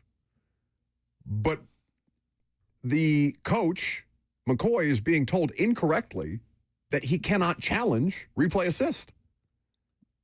Interesting. That's the Kaharski went. We were in the press conference with McCoy last night. Kaharski pulled up the rule because he was mad on Twitter about McCoy not challenging it, and we didn't find out until the postgame press conference that McCoy was told, no, you can't challenge that play. You can. The NFL rules allow for it to be challenged. Weird. And they also screwed up the Jeffrey Simmons very much so thing. So not a banner day for Cleet Blakeman and his crew. No. If he had challenged it, I just don't. Every angle I saw, it looked like part of his toe was on the white. But anyway. So, of Cam Ward's improvement, you now have 3 consecutive games where he has thrown 2 touchdown passes. He has not had a 3 touchdown pass game, but he has, for the first number of weeks, not been able to have multiple touchdown passes in a game. All of a sudden, he's rattled off 3 straight. He's not turning the ball over. How much of this is simply because the offensive line is playing better? I think a lot of it. I really think that's what, he has to still make the plays, but I think so much of this can be simplified. Why is Cam Ward improving? Oh, he's finally getting the kind of offensive line play that they paid for. They have a run game. Yeah. They went 9 of 17 on 3rd down. It's their best 3rd down day of the year. Why? Because it's not a bunch of 3rd and 10s. Yeah. They were in 3rd and 4. They're in 3rd and 3. They're in 3rd and short. They go for it on 4th a couple of times in this game. They are not. They don't get pushed around, or they're not just getting outright beaten like a drum at the line of scrimmage these last 3 weeks. I was listening. I don't have the exact numbers. I think Zach Lyons broke it down, but I was listening to Titans Talkback on my way home yesterday, and Zach was talking about the sheer amount of dropbacks per game, the amount of attempts throughout the first half of the season that Cam Ward had in each game compared to this run, his best 3-game stretch of the year, where there's more of a commitment, number one, to the run game. And it's lowered his amount of attempts, where he has 28 yesterday and 29 and 28 in Cleveland, as opposed to 35 or 40. So, yeah, I don't think it should be terribly surprising or overcomplicated. The offensive line starts to play well. The offense finds some balance around him. His rookie playmakers are growing into the season, too. and things start to open up for Cam Ward, and the offense looks like a cleaner operation. That's another part of this. So much of what we wanted to see from Cam in the beginning part of the season, we wanted to see despite the circumstances. No, but the circumstances are also worth acknowledging here because the circumstances were of the franchise's own creation. You decided to keep Brian Callahan even though you were comfortable firing 6 weeks in. Like, that's on them. If you were so uncertain on Brian Callahan, just clean house. Like, I think that a lot of this could have been avoided. I don't know if all of it could have been avoided, right? I don't know that Calvin Ridley stays healthy all year if they'd make a coaching change last year. But a lot of this was brought on by them, and Cam has had to fight through it anyway. That he has, to his credit, is a huge tribute to him. 615-737-1045. Let's hear from Darren in Brentwood. What's up, guys? First of all, real quick, on the pizza thing, I actually work for a deep dish pizza company, and I'm with you, Lucas. It's too saucy. It's a sloppy mess. Straight from the horse's mouth. Wow. I hope you're using a fake name, I'm Darren. just a delivery guy, and I won't name the chain. But anyway, to my actual reason for calling, I kind of follow on TikTok these NFL is rigged, like underworld of conspiracy theorists. Sure. And I did see a pretty intriguing video this morning about the Titans Chiefs over under that was set at 37.5. I don't bet on the Titans because I love the Titans and I'd rather not double down on my misery. But the Jeffrey Simmons the touchdown was taken back, took it to the under, and then the block in the back, and then the third down, and then the field goal. The underworld of the internet is kind of spinning around as referees right now, and it's fueling the fire of the NFL is rigged. That's a great way for him to end that call. The NFL is rigged. Fueling the fire. Because it is. Oh, what's your allegations? What, that the only reason that the Ravens got flexed into Sunday Night Football was so you could put the Patriots on and see them whooping up on somebody? Oh, don't forget. They didn't whoop up on them. Don't forget. This is a one-score game. Don't forget. I did think that Lamar injury looked pretty innocuous. Let's hope Very he's okay. suspicious. I do too, buddy. Don't play him another snap the rest of the season. Just let him go home. Just let him go to Miami and warm up and get better, and we'll try again. You need to get in. We need to root for the Browns. No. The only thing worth talking about this Browns game is that the Ravens' entire playoff hopes are hinged on Shedeur Sanders, who would be starting for them if he wouldn't have said, no, I don't want to go play for the Ravens. Don't draft me. That's all He right. would have been starting this next weekend for the Ravens. Buddy, the Browns pushed the Bills to the brink yesterday. I don't care. They're going to get it done against Pittsburgh. I don't care. Ravens, but okay, Lamar might not play. Jordan Love might not play. Malik Willis might not play for the Packers that's crazy. next week. Jordan Love's going to play. And even if he He's doesn't. in concussion protocol. Oh, that's fine. People have gotten back from a concussion. Not in a week. Yes, they get back in a week all the time. He'll be okay. He'll be okay. And if he's not going to play, then Malik Willis will play. And if he's not going to play, then someone else will play. I was so hyped for Malik, by the way. I wanted him to win that game. I mean, Caleb Williams' throw at the end was sick. And I'm glad that we all got to witness that. But Malik played really, really well until that botched exchange. And I know Titans fans probably said, oh, he's not all better.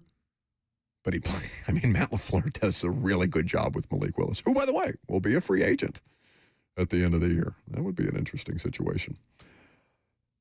What are we talking about next, bud? We're talking about the Cam Ward comparison to the most impressive rookie seasons in Titans history for a quarterback. Next.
Welcome back to the show. Doesn't it sound like Robert's Cheyenne voice?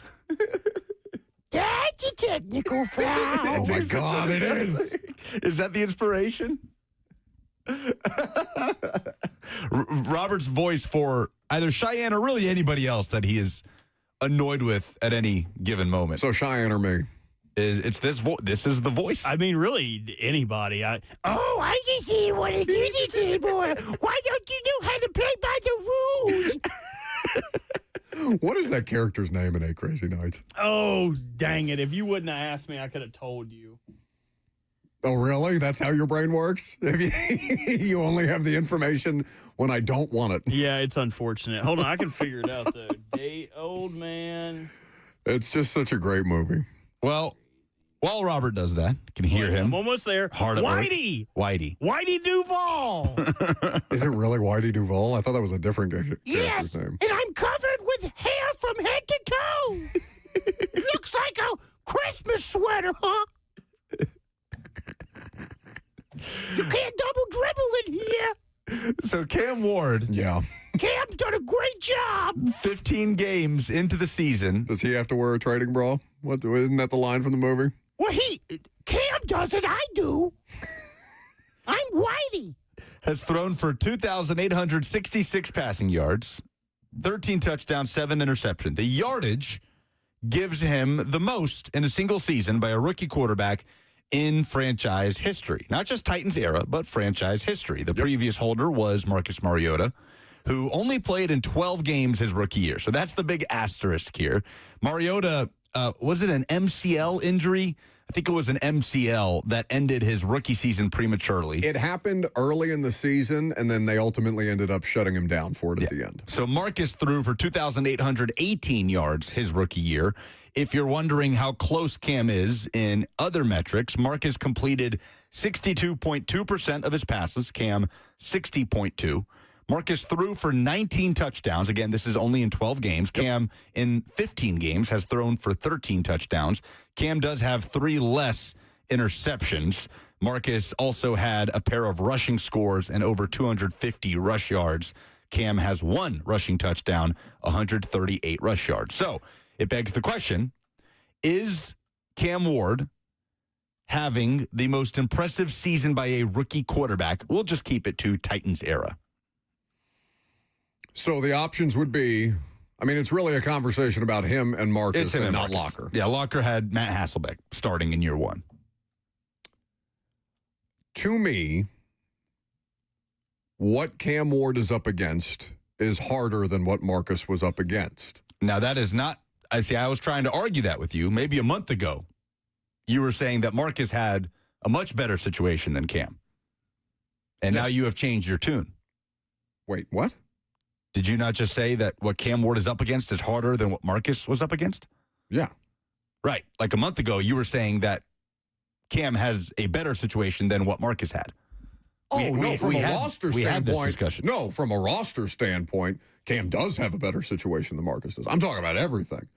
I'm talking about an organization that kept a coach that they should have fired, that decided to fire him 6 games in, that had a play caller change not just once, but twice, because Brian Callahan takes the play calling situation initially, then gets the play calling situation removed. Bo Hardigree has to figure it out. Then you fire Brian Callahan in the middle of all of this. Like, this is more convoluted top to bottom. With the hardest schedule in the NFL. The Titans roster is so much better in 2025 than it was in 2014. It's not arguable. Oh, no, it's arguable. Lucas, look at the offensive line situation. Stop. It's arguable. They haven't played like this all season long. I understand that, but stop. Like, I understand. It's not even close. Some of the names on the Titans offensive line. Defense, I will grant you. They had a better defense in 2014 than they do right now. Like, again, 2015. Sorry. Marcus had Delaney Walker. Cam hasn't had anything remotely close to a Delaney Walker in the passing game this year. Nope, you're right. But top to bottom, it's a better roster. Yes. Perhaps. Jeff Simmons is better than Jarrell Casey. Jarrell Casey was on that roster, but again, we can nitpick. I think that Cam's circumstance overall has been more complicated than Marcus's was. That's for sure. So, by that nature, I believe Cam's situation to have been harder to work through than Marcus's was. Marcus was the better player.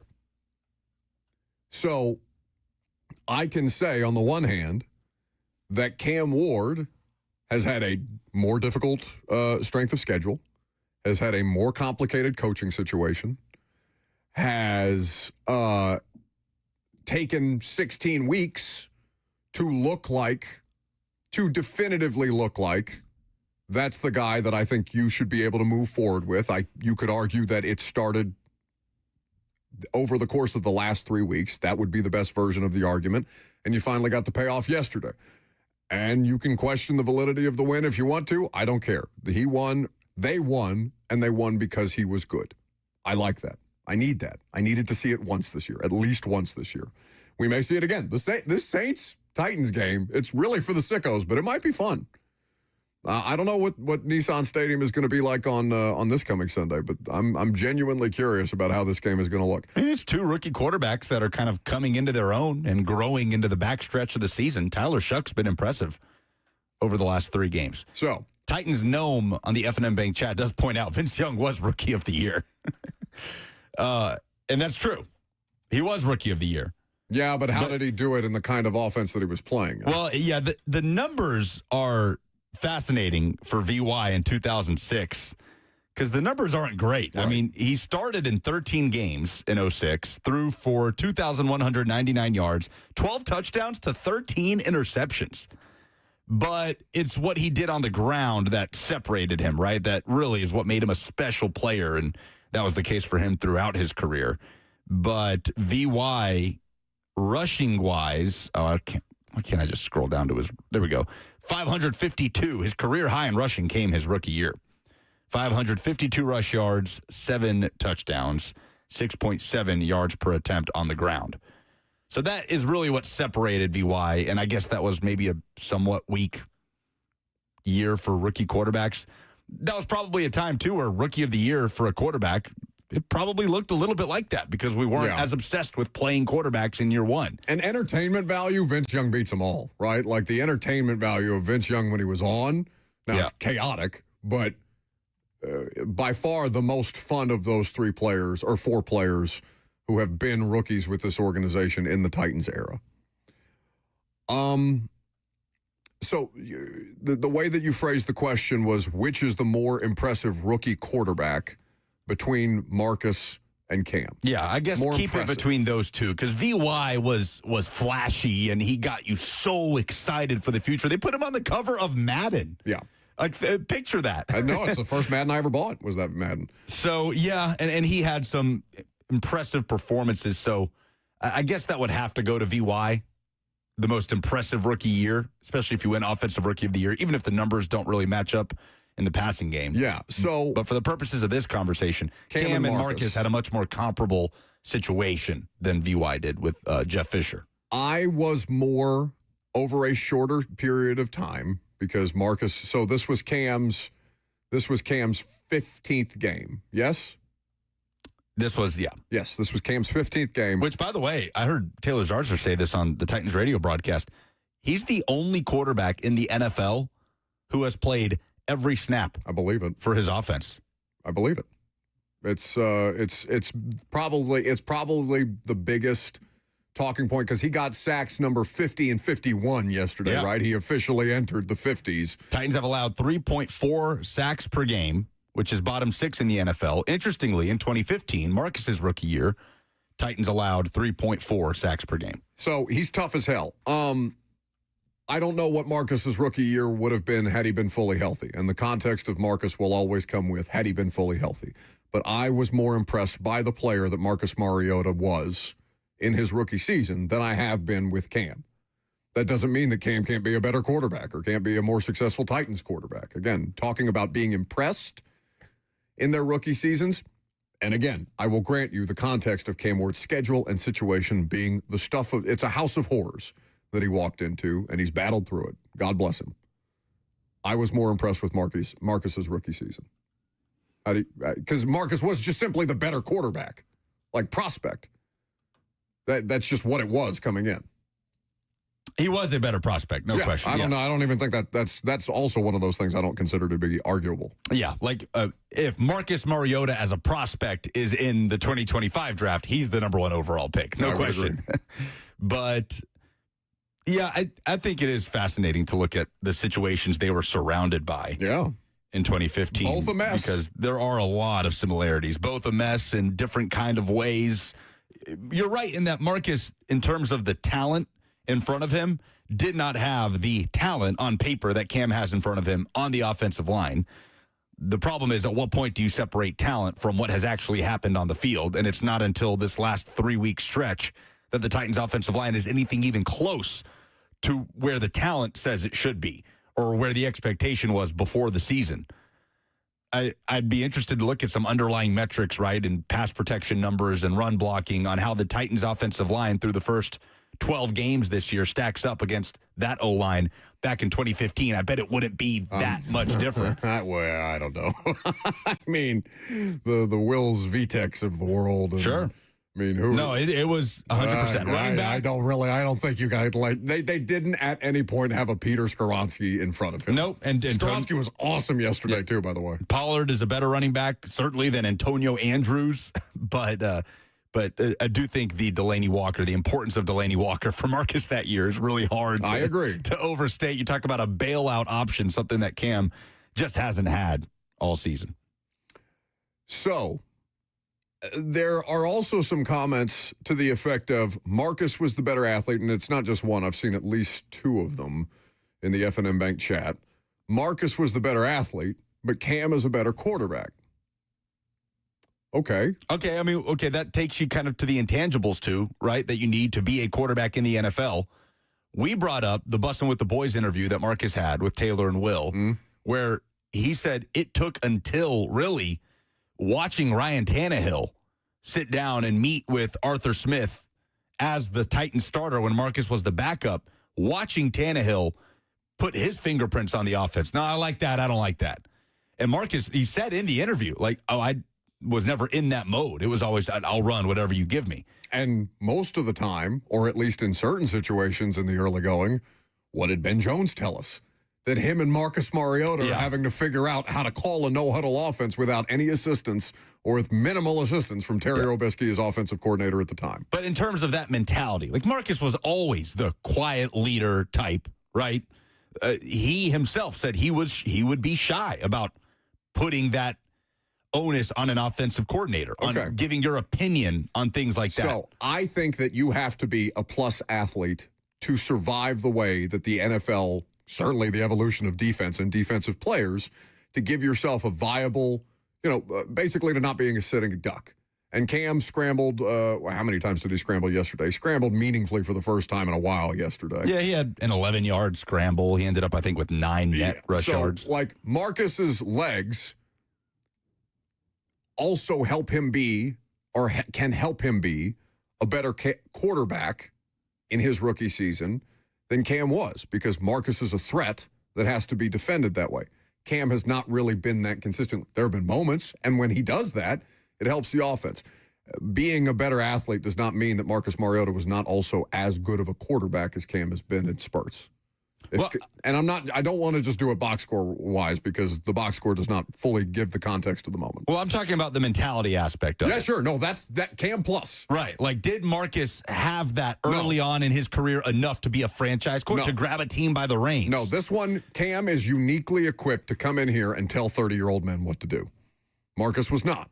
That is a Cam Ward. If you're doing the Venn diagram of where they cross over, where one is better than the other, where one has things than the other, durability and mentality, Cam. I think everything else I would probably put in the Marcus Mariota category. Before we go to the calls, a little update on the Rookie of the Year race for Offensive Rookie of the Year. Cam Ward's odds have changed slightly depending on the book you look at. He is anywhere from $25,000 to $9,000 to win the Rookie of the Year. So is that up? The $9,000 is up. The $25K is around where it has been. The new leader for runner-up has changed, though. Tyler Shuck has the second best odds. I would agree with that. To win. He is now ahead of Emeka Ibuka, Travion Henderson, who got hurt last night, Jackson Dart. Harold Fannin at 6 is interesting to me, but Tet McMillan's still your favorite to win on most books. I feel like that's right. Like Shuck has had a better rookie season than Cam has. Cam's just played more. Yeah, I could see arguments in that. Well, he wasn't good enough early on to unseat Rattler. Yeah, he didn't have to play the whole time. But and honestly, that's to Shuck's benefit. I think Cam getting tossed out there, that the degree of difficulty for Cam Ward has been incredible. And so it's as impressive as anything that they've done this year, that they've put it together even once this season in a meaningful way, with him being the driving force in a win. And that was for the first time yesterday in Week 16. 615-737-1045. Well, now people are just making ridiculous assessments like Cam will talk to anybody. Marcus couldn't do that. Marcus Mariota is beloved by the people that played with him. There was not like a language barrier or a conversation barrier. Just because Marcus isn't the same kind of person that Cam is doesn't mean that he had trouble communicating. That's just objectively false. But the assertiveness, that is a Cam Ward trait. For sure. Well, I think Curtis was literally just repeating what you were saying. What do you mean? You said Cam will come in here and tell 30-year-olds what to do. Marcus wouldn't do that. Yeah, that's assertiveness. Right. I mean, that's not that he can't have a conversation. Not that, like, it's because then it's being alleged he didn't talk for the first few years. He's not a mute. Like, yeah. I think he's just kind of repeating what you said in another way. Cam will talk to anybody that Marcus wouldn't do. It's essentially what you said, right? Cam will direct. Sitting down, having a conversation at lunch, sure. Direct, yes. But yes, if we're talking about on the field what you need from a quarterback. No, that's a fair clarification. He was kind of just saying the exact same thing you said. That's a fair. No, I didn't say he didn't talk for the first few years. That's ridiculous. All right, last call for phone calls if you got them. We'll wrap up the show.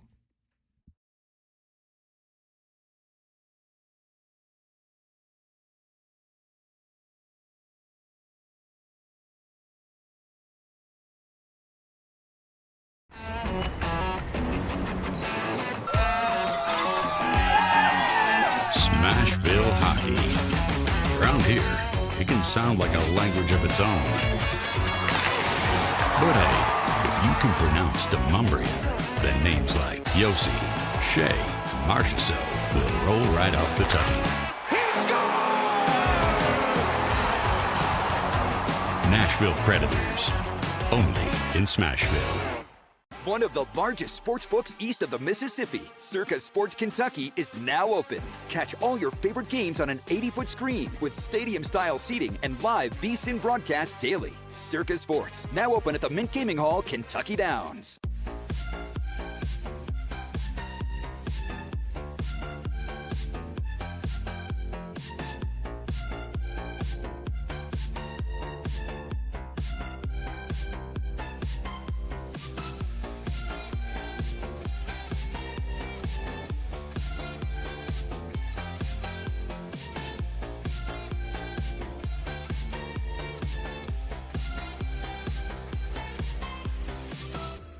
My dad and I used to golf together all the time, but when he hurt his back, it was over. To have your son want to spend time with you is amazing. That's why my chronic back pain has been so heartbreaking. Surgery, fused bones, long recovery. No way, not for me.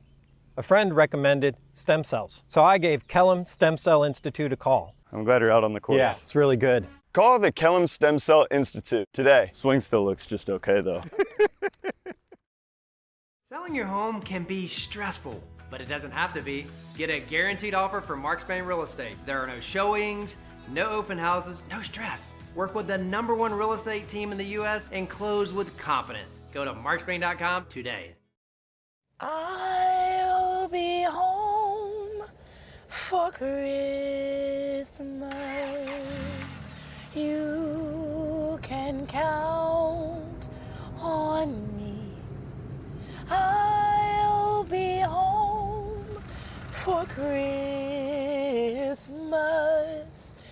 if only in my dreams.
Last call for him.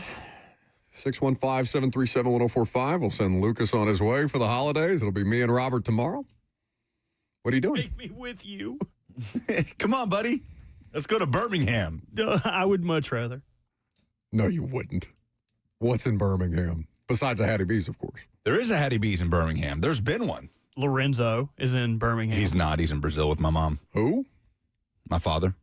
Oh. But Lorenzo's Pizza Oven That is is in there. Birmingham. Yeah. Wait, so you're just at your mom and daddy's house? No, I'm spending Christmas with Megan's family. But for like the third year in a row. Your mom and daddy's house is empty. It is empty. Vacation home? Could Got we a spot for you. potentially throw a party? Wait, so will you be staying at your... No, I'll be at Megan's mom's house. What? You would go home but not stay in your home? It's a big empty house. That sounds like my dreams. Does Megan's home have a pizza oven? No, not like that. Not like a good one. Not like a brick one. Just a regular kitchen oven. We just take a road trip to Birmingham and Project X Lucas's parents' house. Oh, that movie was awesome. Can you was a do sick movie. Can you do an impersonation of your dad? Only because I feel like I would be offensive if I did it. It would be offensive if you did it. I still think it's rather- offensive if Lucas does it. I'd much rather hear you do it. Well, it's his father. You know, his dad. He knows how his dad talks. I don't want to like bippity boppity boopity my way Turn through into this. Mario. But like, okay, can you give me an impersonation? No, I'm not a good gauge for this because I think my mom. I think she does not have an accent. But all my friends think my mom has a heavy accent. Your dad obviously. My dad's accent is very apparent, but Yes. I don't know if I'm a good gauge. He was like, "What happened to my house?" Sounds like Mario. Lucas, my pizza oven. Someone has a poo-pooed in my pizza oven. No. Who would have done that? That's what you'll be thinking about the next time your dad's making pizza is Robert defecating in the pizza oven. How did he get it all over? I mean, come over. They're in another country. They can't come home and bust the party in the middle of the night. Someone plan. left an upper decker. What is it with you and going to people's houses and trying to clog their plumbing? I have better things to steal. I don't know what to tell you. In college, what I used to do, anytime I stayed the night with like a girl that I didn't think I would stay the night with again, that's the most PG way I can make it. As soon as they fell asleep, I would pillage their house. I would look through junk drawers. I thought you were going to say that you were doing that to their plumbing as well. No, potentially. Like most of them were in apartments. So I mean, I gotta go. But I'm going Just to stealing things. I'm going to look at your DVD collection. I'm going to find one I don't have. I'm going to look through your junk drawer. I'm going to take any non-assorted knives you have. I have plenty of things. Actually, there is a box in my garage of things that I pillaged from other people's houses while I was in college. Take enough just to confuse people. Well, Cheyenne wouldn't let me keep them in the house. Oh, your mementos. The spoils of war. Yes, you know. the ghosts of Christmas past. Yes, she's like, no, keep. Why? She's like, why do you have Ryan? What was that movie? So and so must die. She's like, why do you have a DVD of John Tucker Must Die? I'm like, oh yes, Amy. I remember her fondly. I did have a copy of The Notebook on DVD from a woman that I had never watched it, and I was like, oh, I'd like to watch this. You and gotta keep them on hand. The DVD stayed. Titanic, The woman did not. The Notebook. What's the one where the woman wants to do a bunch of stuff before she dies? And then he's like, you said you wanted to be two places at once. And he takes her to like the state line. What? And they lay there. No, I'm thinking of the movie with is Morgan that Fault Freeman. in Our Stars? Fault in Our Stars. I got a copy of Now, Fault in Our Stars. That is a tearjerker. That is a tearjerker. My mind immediately went to that Morgan Freeman, Jack Nicholson. The bucket list. list. Jack Nicholson. Did you know that's where that term was coined? That term, bucket list, did not exist before that movie came out. That can't be true. It's simply not true. It is true.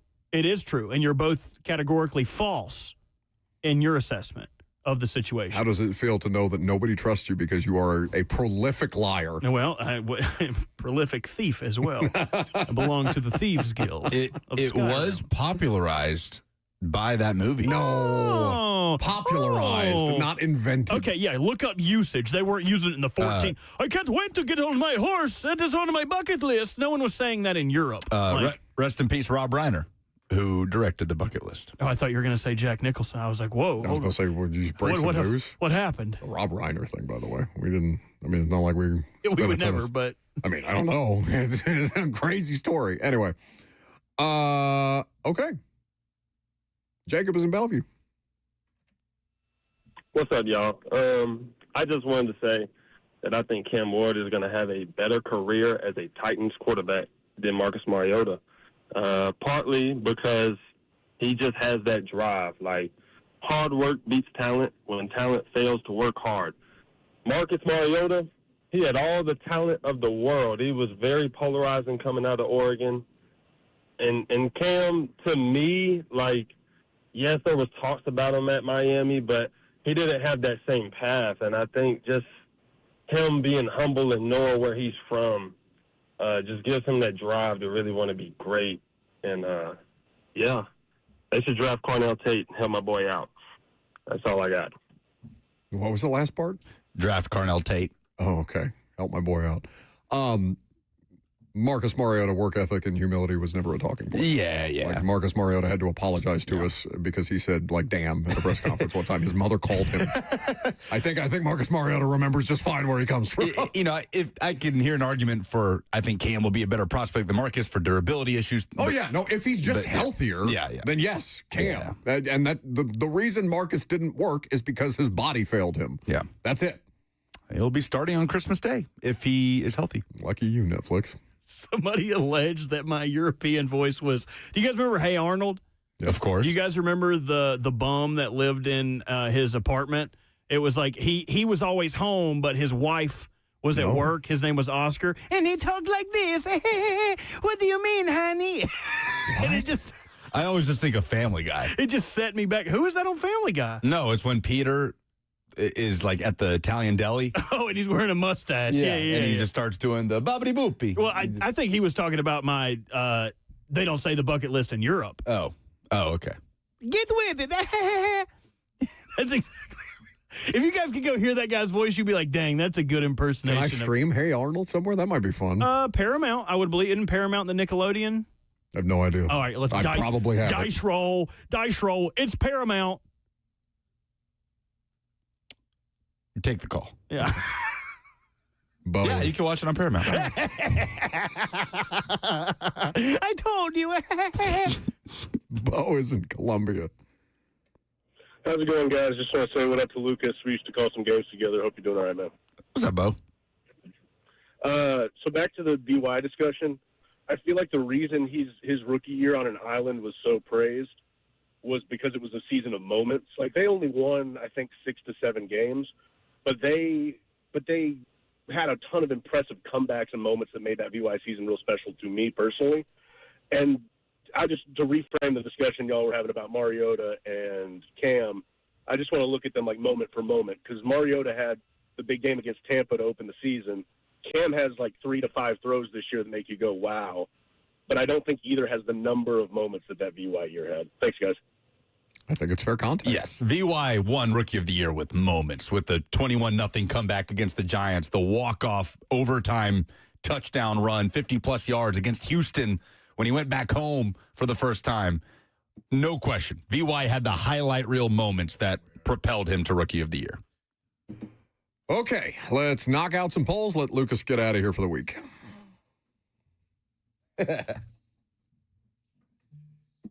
I'm not going to poop in your pizza oven.